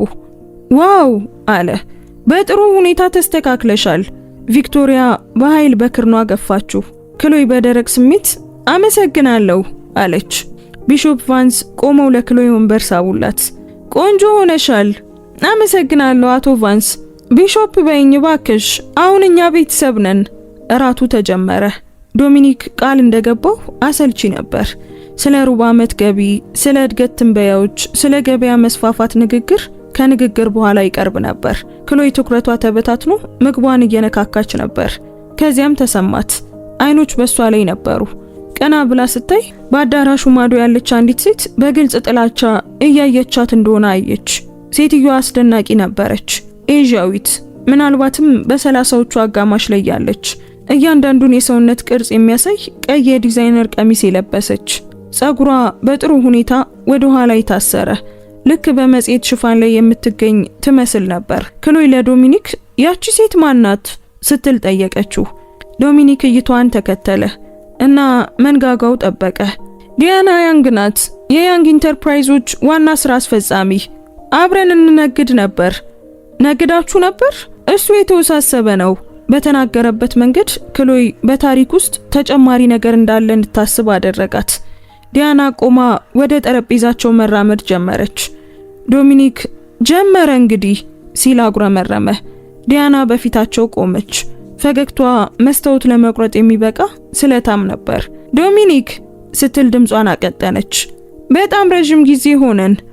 ዶሚኒክ በቀዝቃዛ ስሜት ዲያና አላት። ንግድ እንዴት ነው? እየበለጸገ ነው። የዲያና አይኖች ወደ ክሎይ ተንሸራተቱ። እና ይህቺ ማን ናት? ዶሚኒክም ሚስቴ ናት። ክሎይ ይህች ዲያና ያንግ ናት። ዲያና ይህች ክሎይ ቫንስ ናት። የዲያና ፈገግታ ለአንድ ሰከንድ ብቻ ተናወጠ። ቫንስ እንዴት ያለ እንግዳ ነገር ነው። ክሎይ በጥሩ ሁኔታ እኔም እንደዚህ አስባለሁ አለች። የዲያና አይኖች ጠበቡ። ታውቃለህ ዶሚኒክ፣ መገረሜን መናገር አለብኝ። በትክክል የሃርትን ልጅ ለማግባት ትቀጥላለህ ብዬ ፈጽሞ አላሰብኩም ነበር። ዶሚኒክ እቅዶች ይቀየራሉ ሲል በግልጽ ተናገረ። ዲያና በጥቂቱ ተጠጋች። ነገር ግን ተጠንቀቅ ዶሚኒክ፣ የሃርት ቤተሰቦች በእድል አጠቃቀማቸው ይታወቃሉ። ትንሿ ሚስትህም በአንተ እንድትጠቀም አልፈልግም።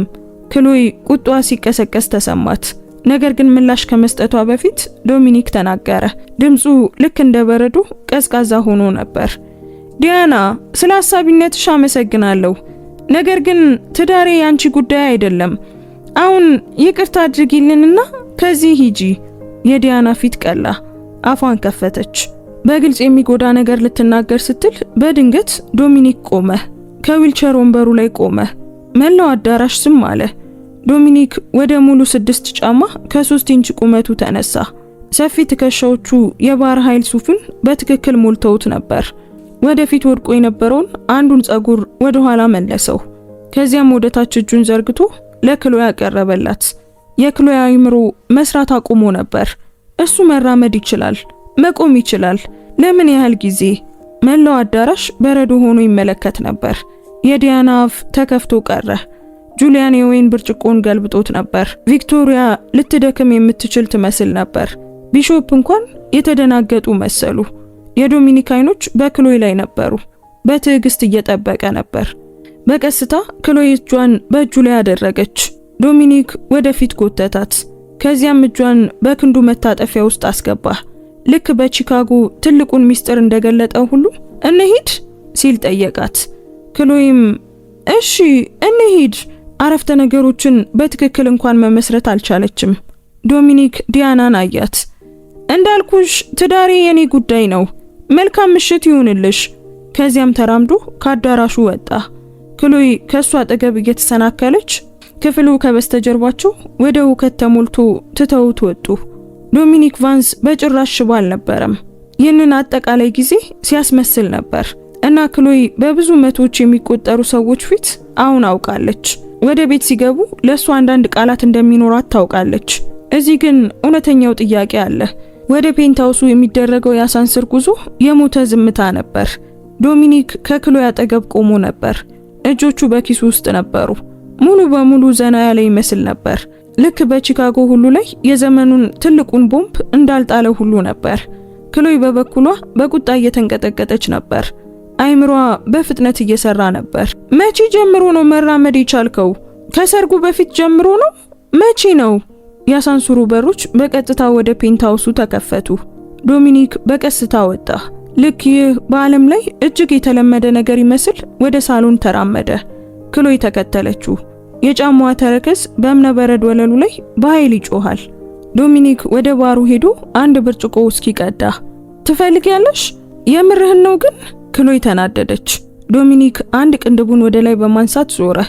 ይህንን እንደ እምቢታ ወስዷለሁ። ዋሽተኸኛል ስትል ጮኸችበት። ሁሉንም ሰው ዋሽተሃል።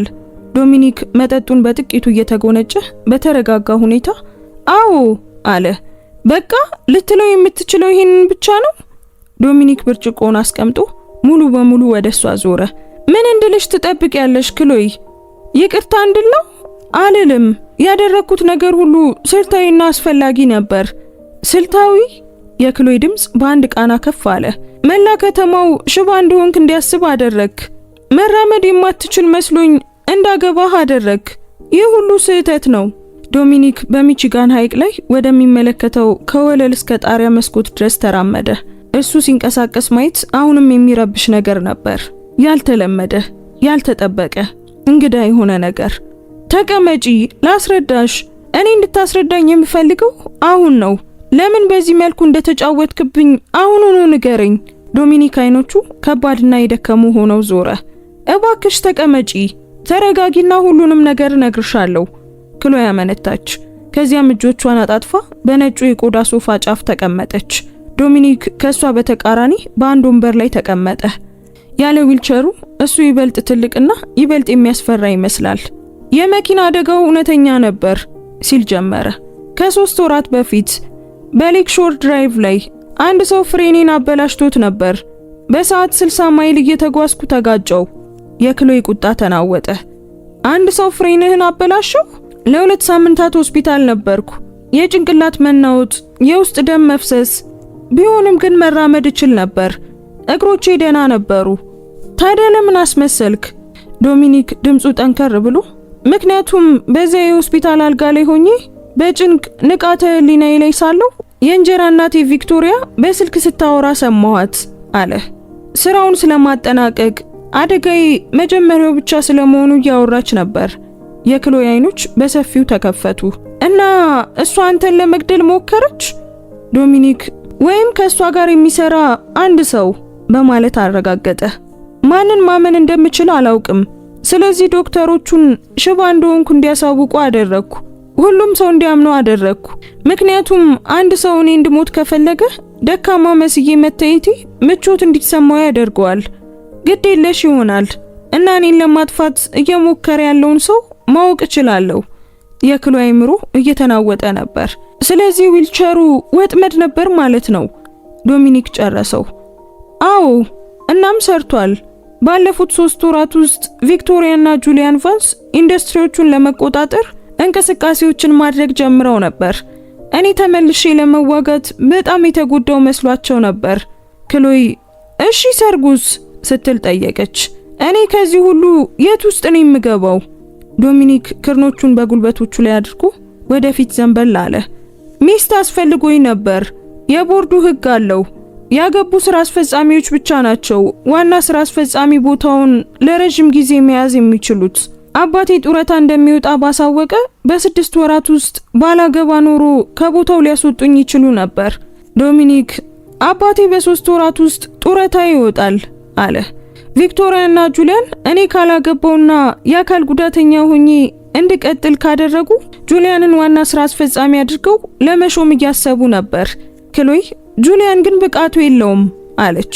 በትክክል ይህም ማለት ቪክቶሪያ በትክክል ኩባንያውን ታስተዳድራለች ማለት ነው። የዶሚኒክ መንጋጋ ጠበቀ። የቫንስ ኢንዱስትሪዎችን ለመገንባት 15 ዓመታትን አሳልፌያለሁ። እኔ እንድሞት ለሚፈልገው ሰው በፍጹም አሳልፌ አልሰጠውም። ክሎይ ነገሩን እያጤነች ወደ ኋላ ተቀመጠች። ስለዚህ ቦታን ለማስጠበቅ እኔን አገባህ ማለት ነው? አዎ፣ ምክንያቱም አንቺ የነሱ ዓለም አካል አልነበርሽም። ቫኔሳ ሙሽራዬ ልትሆን ነበር። ነገር ግን እሷም ከቪክቶሪያና ከጁሊያን ጋር በጣም የተገናኘች ነበረች። ለወራት ሚስጥራዊ ስብሰባዎችን ሲያደርጉ ነበር። ያን እንዴት አወቅ? ዶሚኒክ በቀላሉ ነገሮችን የሚከታተሉልኝ ሰዎች አሉ አላት። ከአደጋው በኋላ ቫኔሳ እኔን ለማግባት እምቢ ስትል የአርት ቤተሰቦች አንቺን እንደሚልኩ አውቅ ነበር። አንቺ ደግሞ ፍጹም ምርጫ ነበርሽ። ክሎይ አይኖቿ እየጠበቡ በምን መልኩ ነው ፍጹም የሆንኩት ስትል ጠየቀች። የዶሚኒክ ገጽታ ለሰለሰ። ለቪክቶሪያ ወይም ለጁሊያን ምንም አይነት ታማኝነት አልነበረሽም። አንቺ ዝም ብለሽ ከመጥፎ ሁኔታ ለማምለጥ እየሞከርሽ ነበር። ያ ደግሞ እኔ እምነት እንድጥልብሽ አደረገኝ። ክሎይ መልሳ ስለዚህ መጀመሪያ ላይ እኔ ዝም ብዬ አመቺ ነበርኩ ማለት ነው አለች። ዶሚኒክ አዎ፣ ከዚያ ግን አንቺን አገኘውሽ ሲል አመነ። በተናገረበት ቃና ውስጥ ያለው አንድ ነገር የክሎይን ልብ ምት እንዲዘል አደረገው። ያ ደግሞ ምን ማለት ነው? ማለቴ እኔ ከጠበቅኩት በላይ ነሽ። በህይወቴ ውስጥ ያሉ አብዛኞቹ ሰዎች ባልሆኑበት መንገድ አንቺ ብልህ፣ አስተዋይና ታማኝ ነሽ። ክሎይ ምን እንደምትል አላወቀችም ነበር። አሁን ተቆጥተሻል። እናም ለመቆጣት ሙሉ መብት አለሽ። ሁኔታውን ተጠቅሜበታለሁ። ነገር ግን ይህንን ያደረኩት ለመትረፍ ነው፣ ልክ እንዳንቺ። ክሎይ በአይኖቹ ውስጥ ያለውን ድካም አየች። ይህ ሰው ለ3 ወራት ያህል ብቻውን ጦርነትን ሲዋጋ ነበር። እሺ ቆይ ታዲያ ዛሬ ምሽት ራት ላይ ለምን ቆምክ?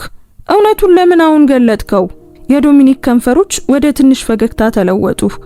ምክንያቱም ዲያና ያንግ ለሚስቴ ክብር እያሳጣቻት ስለነበር እና እኔ ያንን ዝም ብዬ ማለፍ አልቻልኩም። የክሎይ ትንፋሽ ተቆራረጠ። ይሄንን ለኔ ስትል ነው ያደረከው? ዶሚኒክ በከፊል አለ። ነገር ግን ወጥመዱ ስለተዘረጋም ጭምር ነው። አሁን ቪክቶሪያና ጁሊያንን ለማጋለጥ በቂ ማስረጃዎች አሉኝ። ከእንግዲህ ማስመሰል አያስፈልግም። የምን ማስረጃ ነው? የኮርፖሬት ሰላይነት፣ የገንዘብ ምዝበራ፣ የግድያ ሙከራ፣ ሁሉም አለ። ዶሚኒክ ቆመ። ወደ መጽሐፍ መደርደሪያው ሄደ እና ግድግዳው ላይ ያለውን ካዝና ለመግለጽ የተደበቀ ፓነል ተጫነ። አንድ ወፍራም ማህደር አውጥቶ ለክሎይ ሰጣት። ይህ ሁሉ ነገር ነው። ሲሰርቁ የሚያሳዩ የፋይናንስ መዝገቦች፣ የኔን ፕሮጀክቶች ለማበላሸት ከዲያና ያንግ ጋር ያቀዱባቸው ኢሜሎች እና ቪክቶሪያ መኪናዬን የሚያበላሽ ሰው መቅጠሩን የሚያረጋግጡ የስልክ መዝገቦች ናቸው። ክሎይ ማህደሩን ገለጠችው። እሱ ፍጹም የሚያስጠይቅ ነበር። ይህን ያህል ጊዜ መረጃ እያከማቸ ነበር ማለት ነው? አዎ፣ እና አሁን እጥላችኋለሁ። መጀመሪያ ግን አንድ ነገር ልጠይቅሽ እፈልጋለሁ። ክሎይ ከኔ ጋር ነሽ? ዶሚኒክ ይበልጥ ተጠጋ። መውጣት ከፈለግሽ አፓርታማውንና ገንዘቡን ይዘሽ አሁኑኑ መውጣት ትችያለሽ። ነገር ግን ከኔ ጋር ከቀጠልኩስ ስትል ጠየቀችው። ከቀጠልሽ አንቺ እውነተኛ አጋሪ ነሽ ማለት ነው። አብረን ሆነን እንጥላቸዋለን። ክሎይ ወደ ማህደሩ ቁልቁል አየች። ስለ ሃርት ቤተሰቦች ለ18 ዓመታት እንዴት እንደ ቆሻሻ እንዳዩት አሰበች። መልሳ ወደ ዶሚኒክ ቀና ብላ አየች። ምን እንዳደርግ ትፈልጋለህ? የዶሚኒክ አይኖች በሩ። እርግጠኛ ነሽ? ክሎይ እየቆመች በህይወቴ ሙሉ ዝቅ ተደርጌያለሁ። ሰዎች መልሼ ስለማልዋጋ ደካማ እንደሆንኩ ያስባሉ። ነገር ግን እኔ ስልታዊ ነኝ። ራሳቸውን ሊነኩ እንደማይችሉ ከሚያስቡ ሰዎች ጋር ወደ ጦርነት የምትሄድ ከሆነ እንደኔ ያለ ሰው ያስፈልጋል። በዶሚኒክ ፊት ላይ እውነተኛ ፈገግታ ታየ። እንግዲያውስ አጋሬ ዓለማቸውን እናቃጥለው።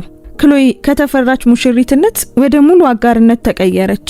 ቪክቶሪያና ጁሊያን ግን ያለ ውጊያ አይወድቁም። ዶሚኒክ መራመድ እንደሚችልና ክሎይ አቅመ ቢስ ሰለባ እንዳልሆነች ሲያውቁ ባላቸው ነገር ሁሉ ይመጡባቸዋል። እውነተኛው ውጊያ ቀጥሎ ይጀምራል። ማክሰኞ ጠዋት ክሎይ በቡና ጠረን ነቃች።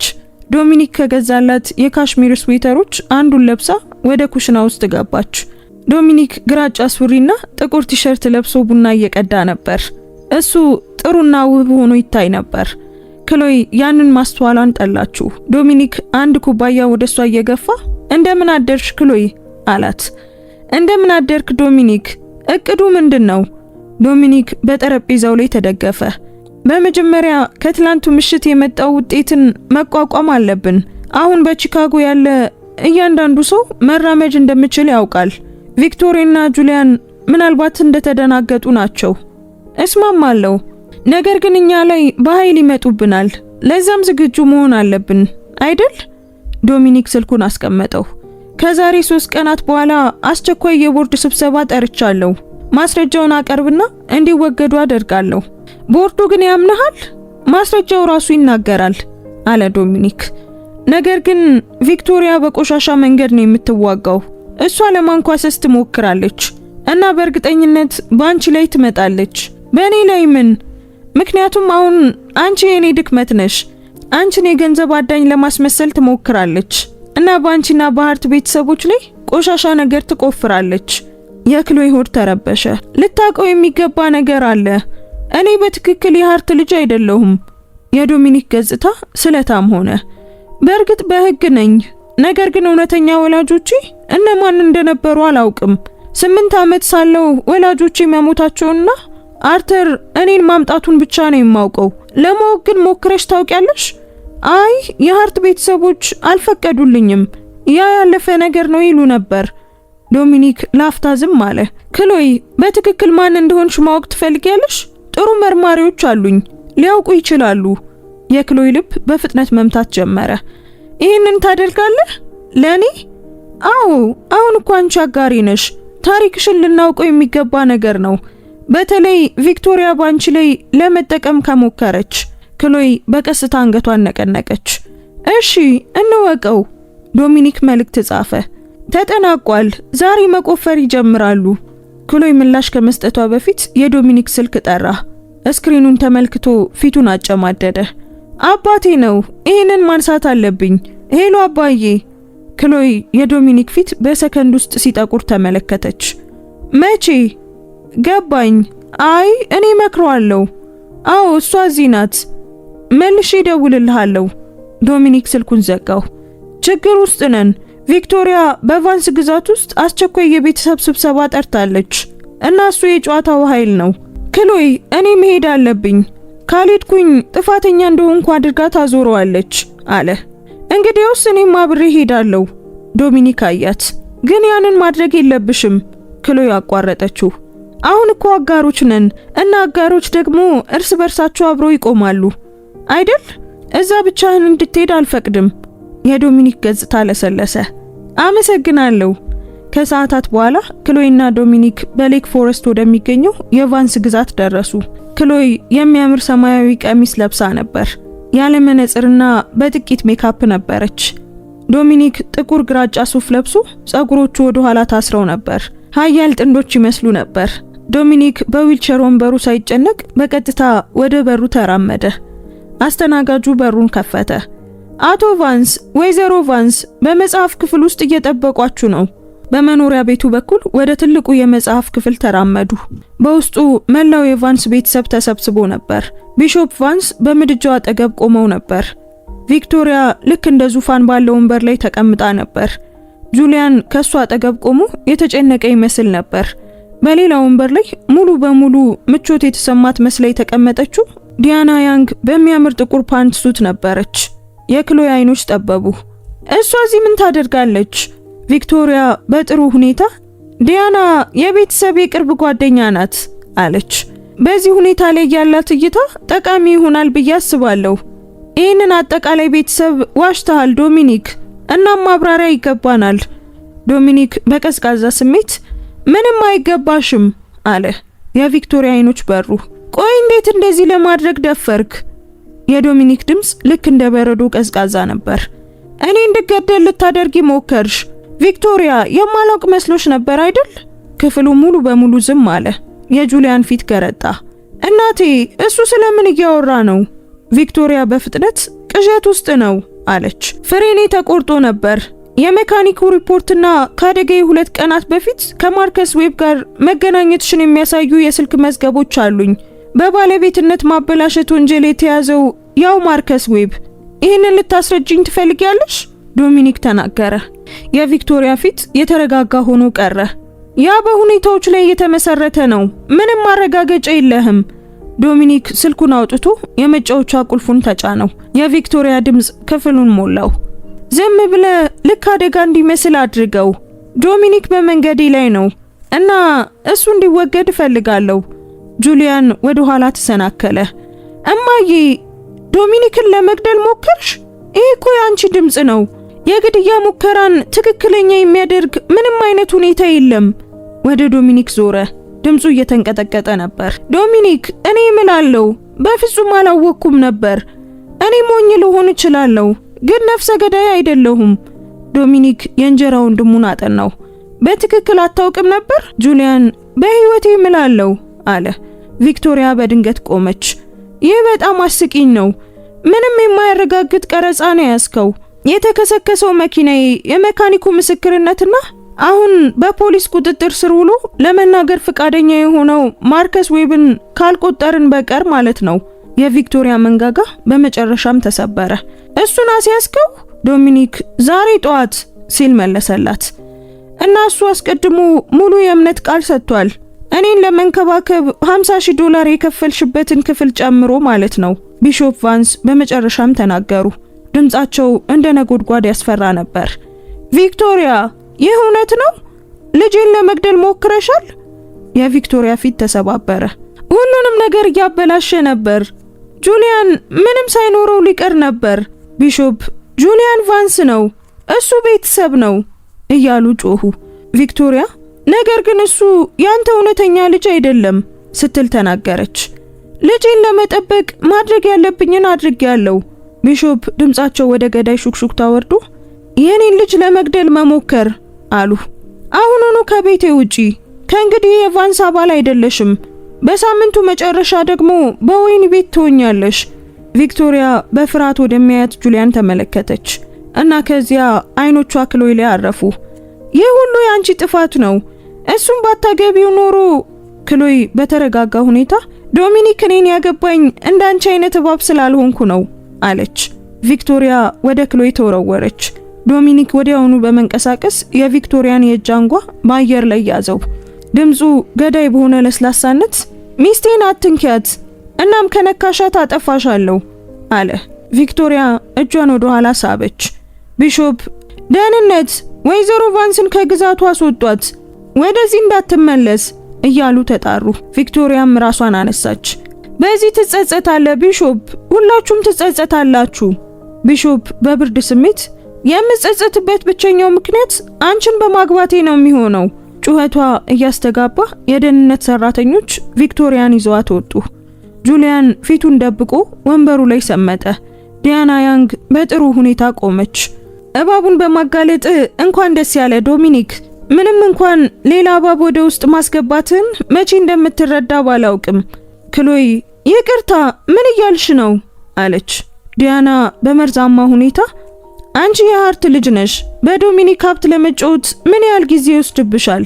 ዶሚኒክ ዲያና ሲል አስጠነቀቀ። ነገር ግን ክሎይ ወደፊት ተራመደች። ልክ ነሽ፣ የሃርት ቤተሰቦች ስግብግብ ናቸው።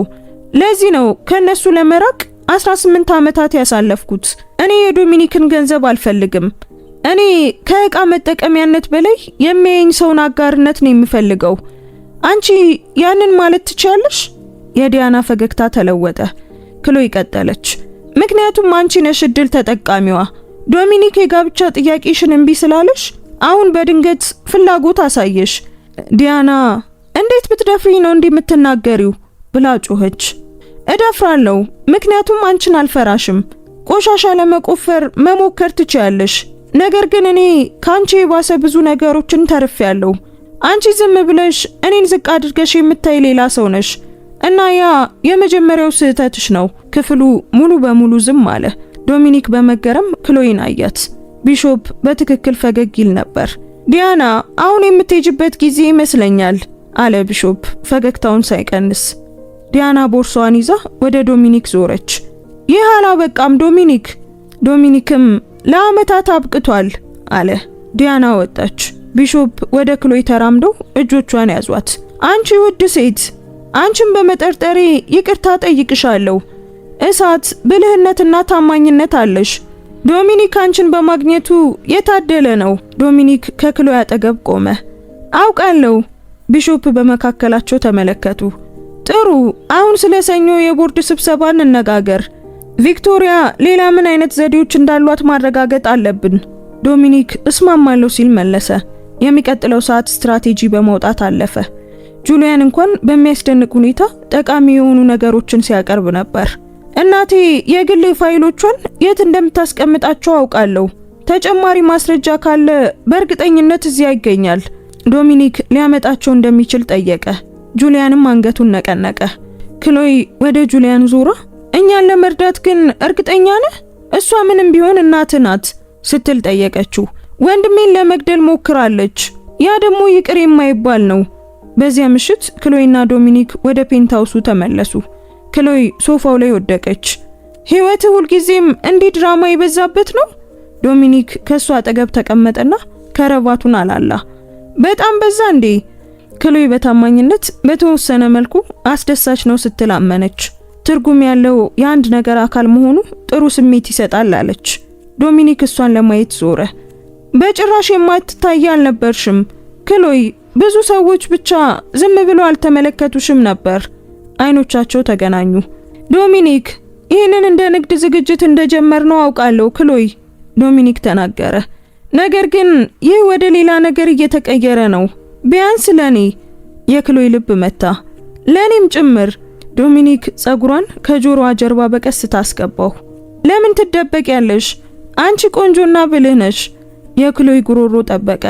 ምክንያቱም ሰዎች እውነተኛ ማንነቴን ሲያዩ በእኔ ለመጠቀም ይፈልጋሉ። ለዛም የማይታዩ መሆን ይቀላል። ዶሚኒክ፣ ለኔ ግን የማትታይ አይደለሽም አላት። በደንብ አይሻለው ሙሉ ማንነትሽን። ክሎይ እንባ ባይኖቿ ሲመጣ ተሰማት። ቃል ትገባለህ? አዎ ቃል ገባለሁ። ከንፈሮቻቸው በዝግታ በጥልቅ በእውነተኛ መሳሳም ተገናኙ። ከዚያም ስልኩ ጠራ። ይህንን ነገር ሐይቅ ውስጥ ልወርውረው እንዴ?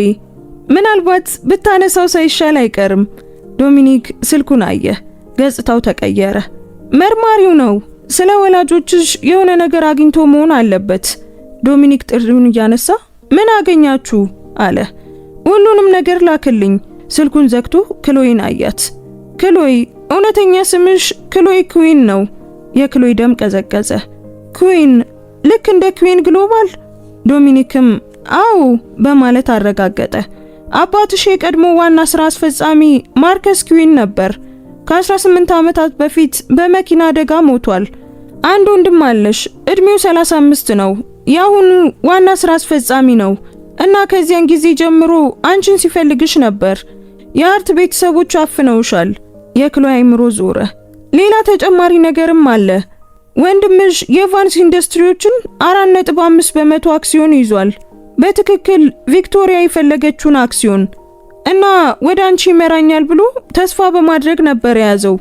ልክ በሰዓቱ የዶሚኒክ ስልክ በጽሁፍ መልእክት ጠራ። አሌክሳንደር ኩዊን፣ እንዳገኘሃት ታውቃለሁ እና ነገ ከእቴ ጋር መገናኘት ፈልጋለሁ። ኔቪ ፒየር ከቀኑ 6 ሰዓት ብቻዋን እንድትመጣ ፈልጋለሁ። ክሎይ በሹክሹክታ ተናገረች። ወንድም አለኝ አሌክሳንደር ኩዊን እና ደግሞ ሊያገኘኝ ነው። ዶሚኒክ አጥብቆ ያዛት። አየሽ አይደል? ከእንግዲህ ብቻሽን አይደለሽም። መጀመሪያውኑ ብቻሽን አልነበርሽም። በማግስቱ ክሎይ በትክክል በ6 ሰዓት በኔቪ ፒየር ቆመች።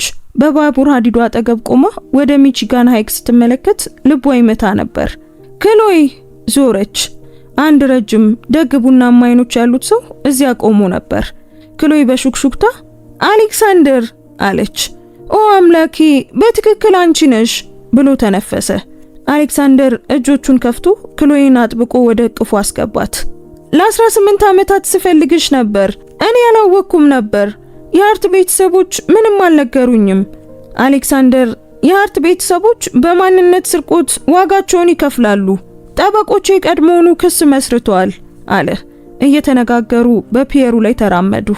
አሌክሳንደር ወላጆቻቸው ከሞቱ በኋላ የሃርት ቤተሰቦች እንዴት መረጃዎችን አጥፍተው እንደወሰዷት አስረዳ።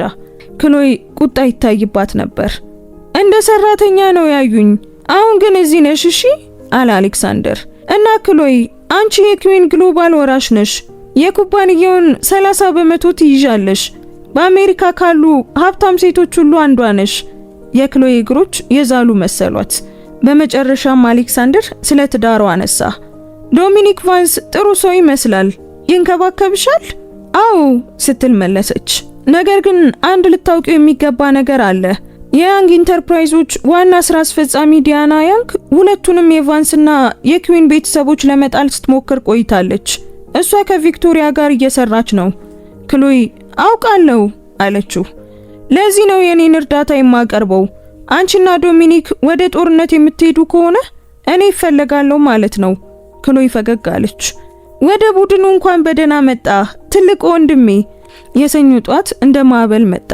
ክሎይ በጧቱ 12 ሰዓት ላይ ስትነቃ ዶሚኒክ አስቀድሞ በኩሽና ጠረጴዛው ላይ ነበር።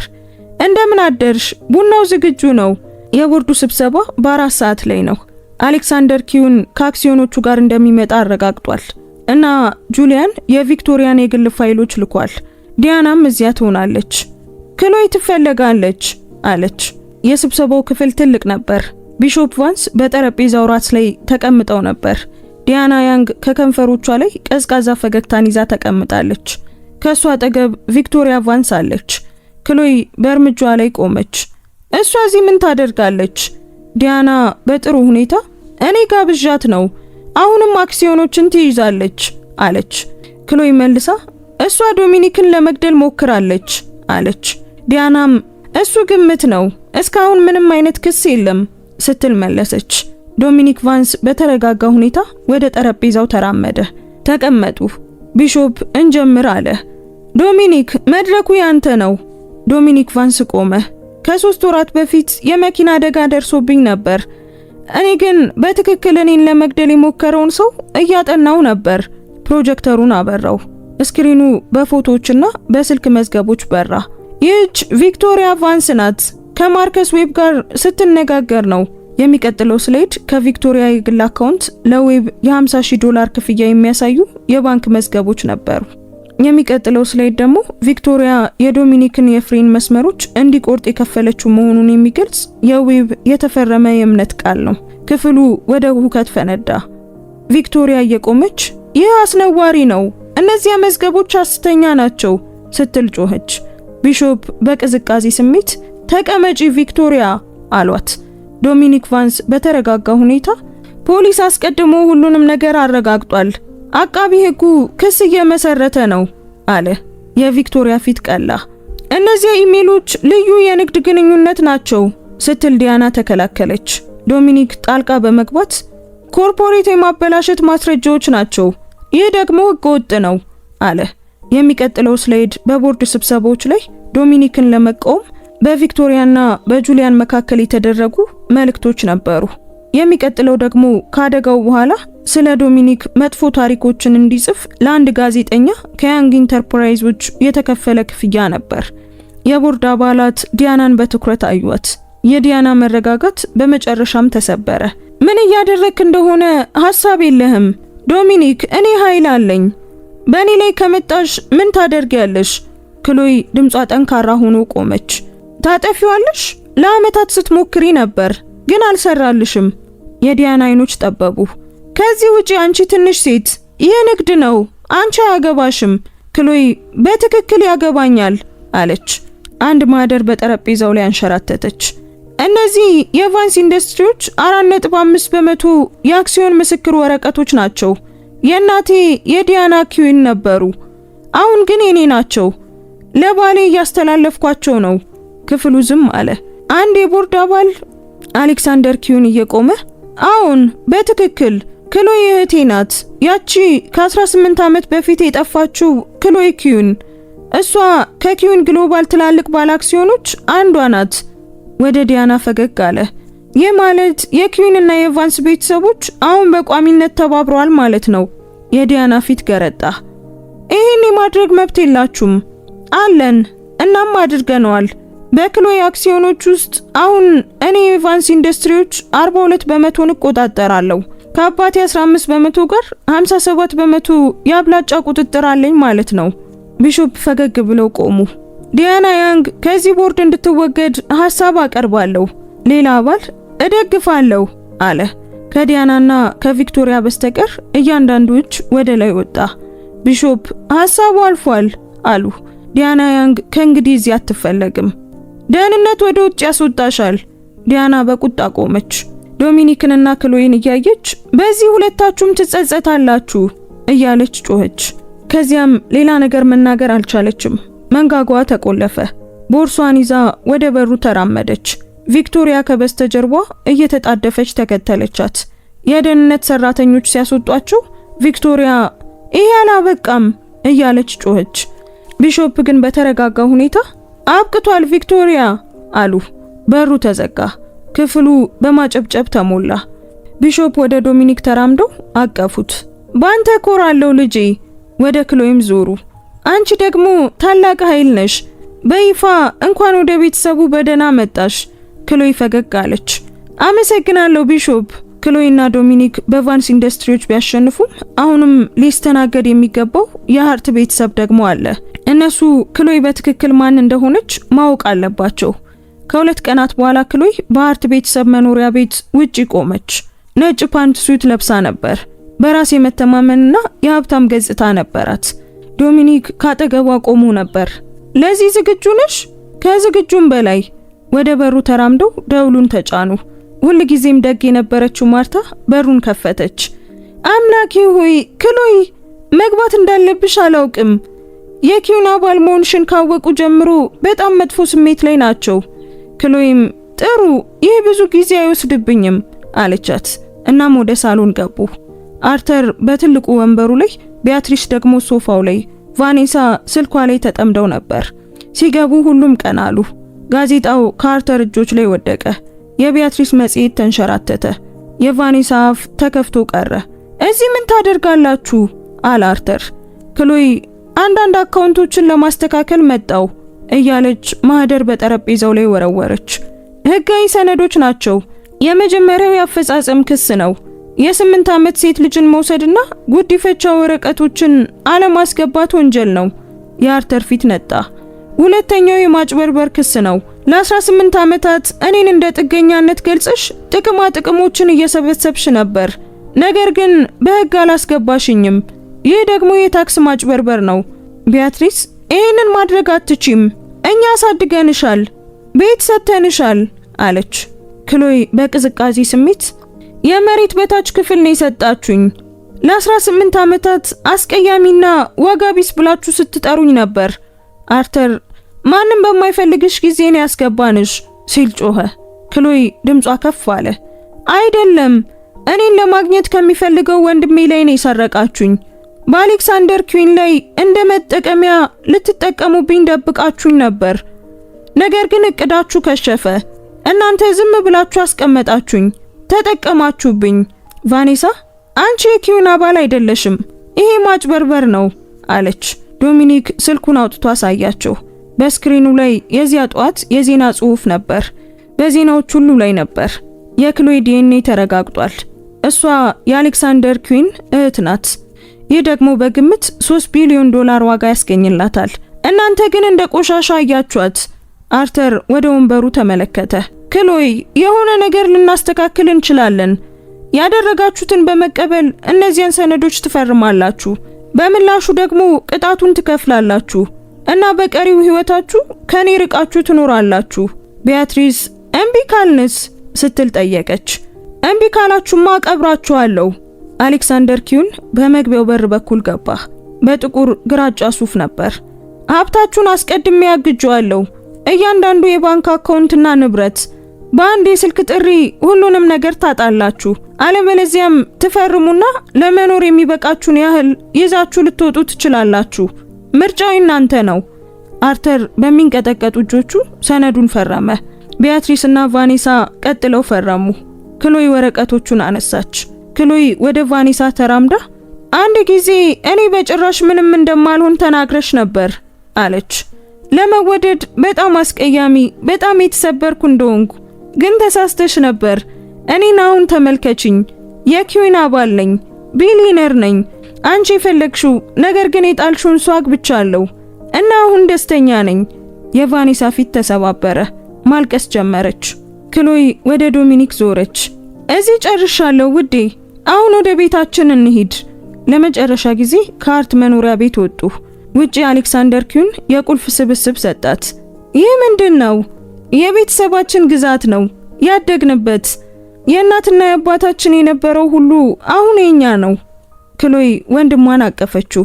በዚያ ምሽት ክሎይና ዶሚኒክ ቫንስ ወደ ኪዊን ግዛት ተጓዙ። ቤቱ ፍጹም የሚያምር የድንጋይ መኖሪያ ቤት ነበር። ወደ ውስጥ ገቡ። ውስጣዊ ክፍሉ አስደናቂ ቢሆንም የቤተሰብ ፎቶዎች በግድግዳው ላይ ነበሩ። ክሎይ ነገሮችን እየነካካች እያስታወሰች ተመላለሰችበት። ውድ ቤተሰቦቻችን የዛሬው ታሪካችን በዚሁ ተጠናቀቀ። ታሪኩን እንዴት አገኛችሁት? ወደዳችሁት? ምንስ ተማራችሁበት? እስኪ ኮሜንት ላይ ሐሳብ አስተያየታችሁን ጻፉልን። እዚህ ድረስ ከሰማችሁትና ከጨረሳችሁትም ጨርሻለሁ እያላችሁ ንገሩን። አንዲት የደግነት ተግባር የሰውን ህይወት ትለውጣለች ብላችሁ የምታምኑ ከሆነ ላይክ አድርጋችሁ ጀምሩት። የእናንተ አንድ ላይክ ለቻናላችን እድገት ትልቅ ዋጋ አለው። እንደዚህ አይነት ድንቅ የሆኑ ታሪኮችን መስማት የሚያስደስታችሁ ከሆነ ሰብስክራይብ በማድረግ ቤተሰባችንን ተቀላቀሉ። የደውል ምልክቱን ስትጫኑም የምንለቃቸው አዳዲስ ቪዲዮዎች ወዲያውኑ ይደርሷችኋል። እናመሰግናለን። እንወዳችኋለን። ቸር ቆዩን።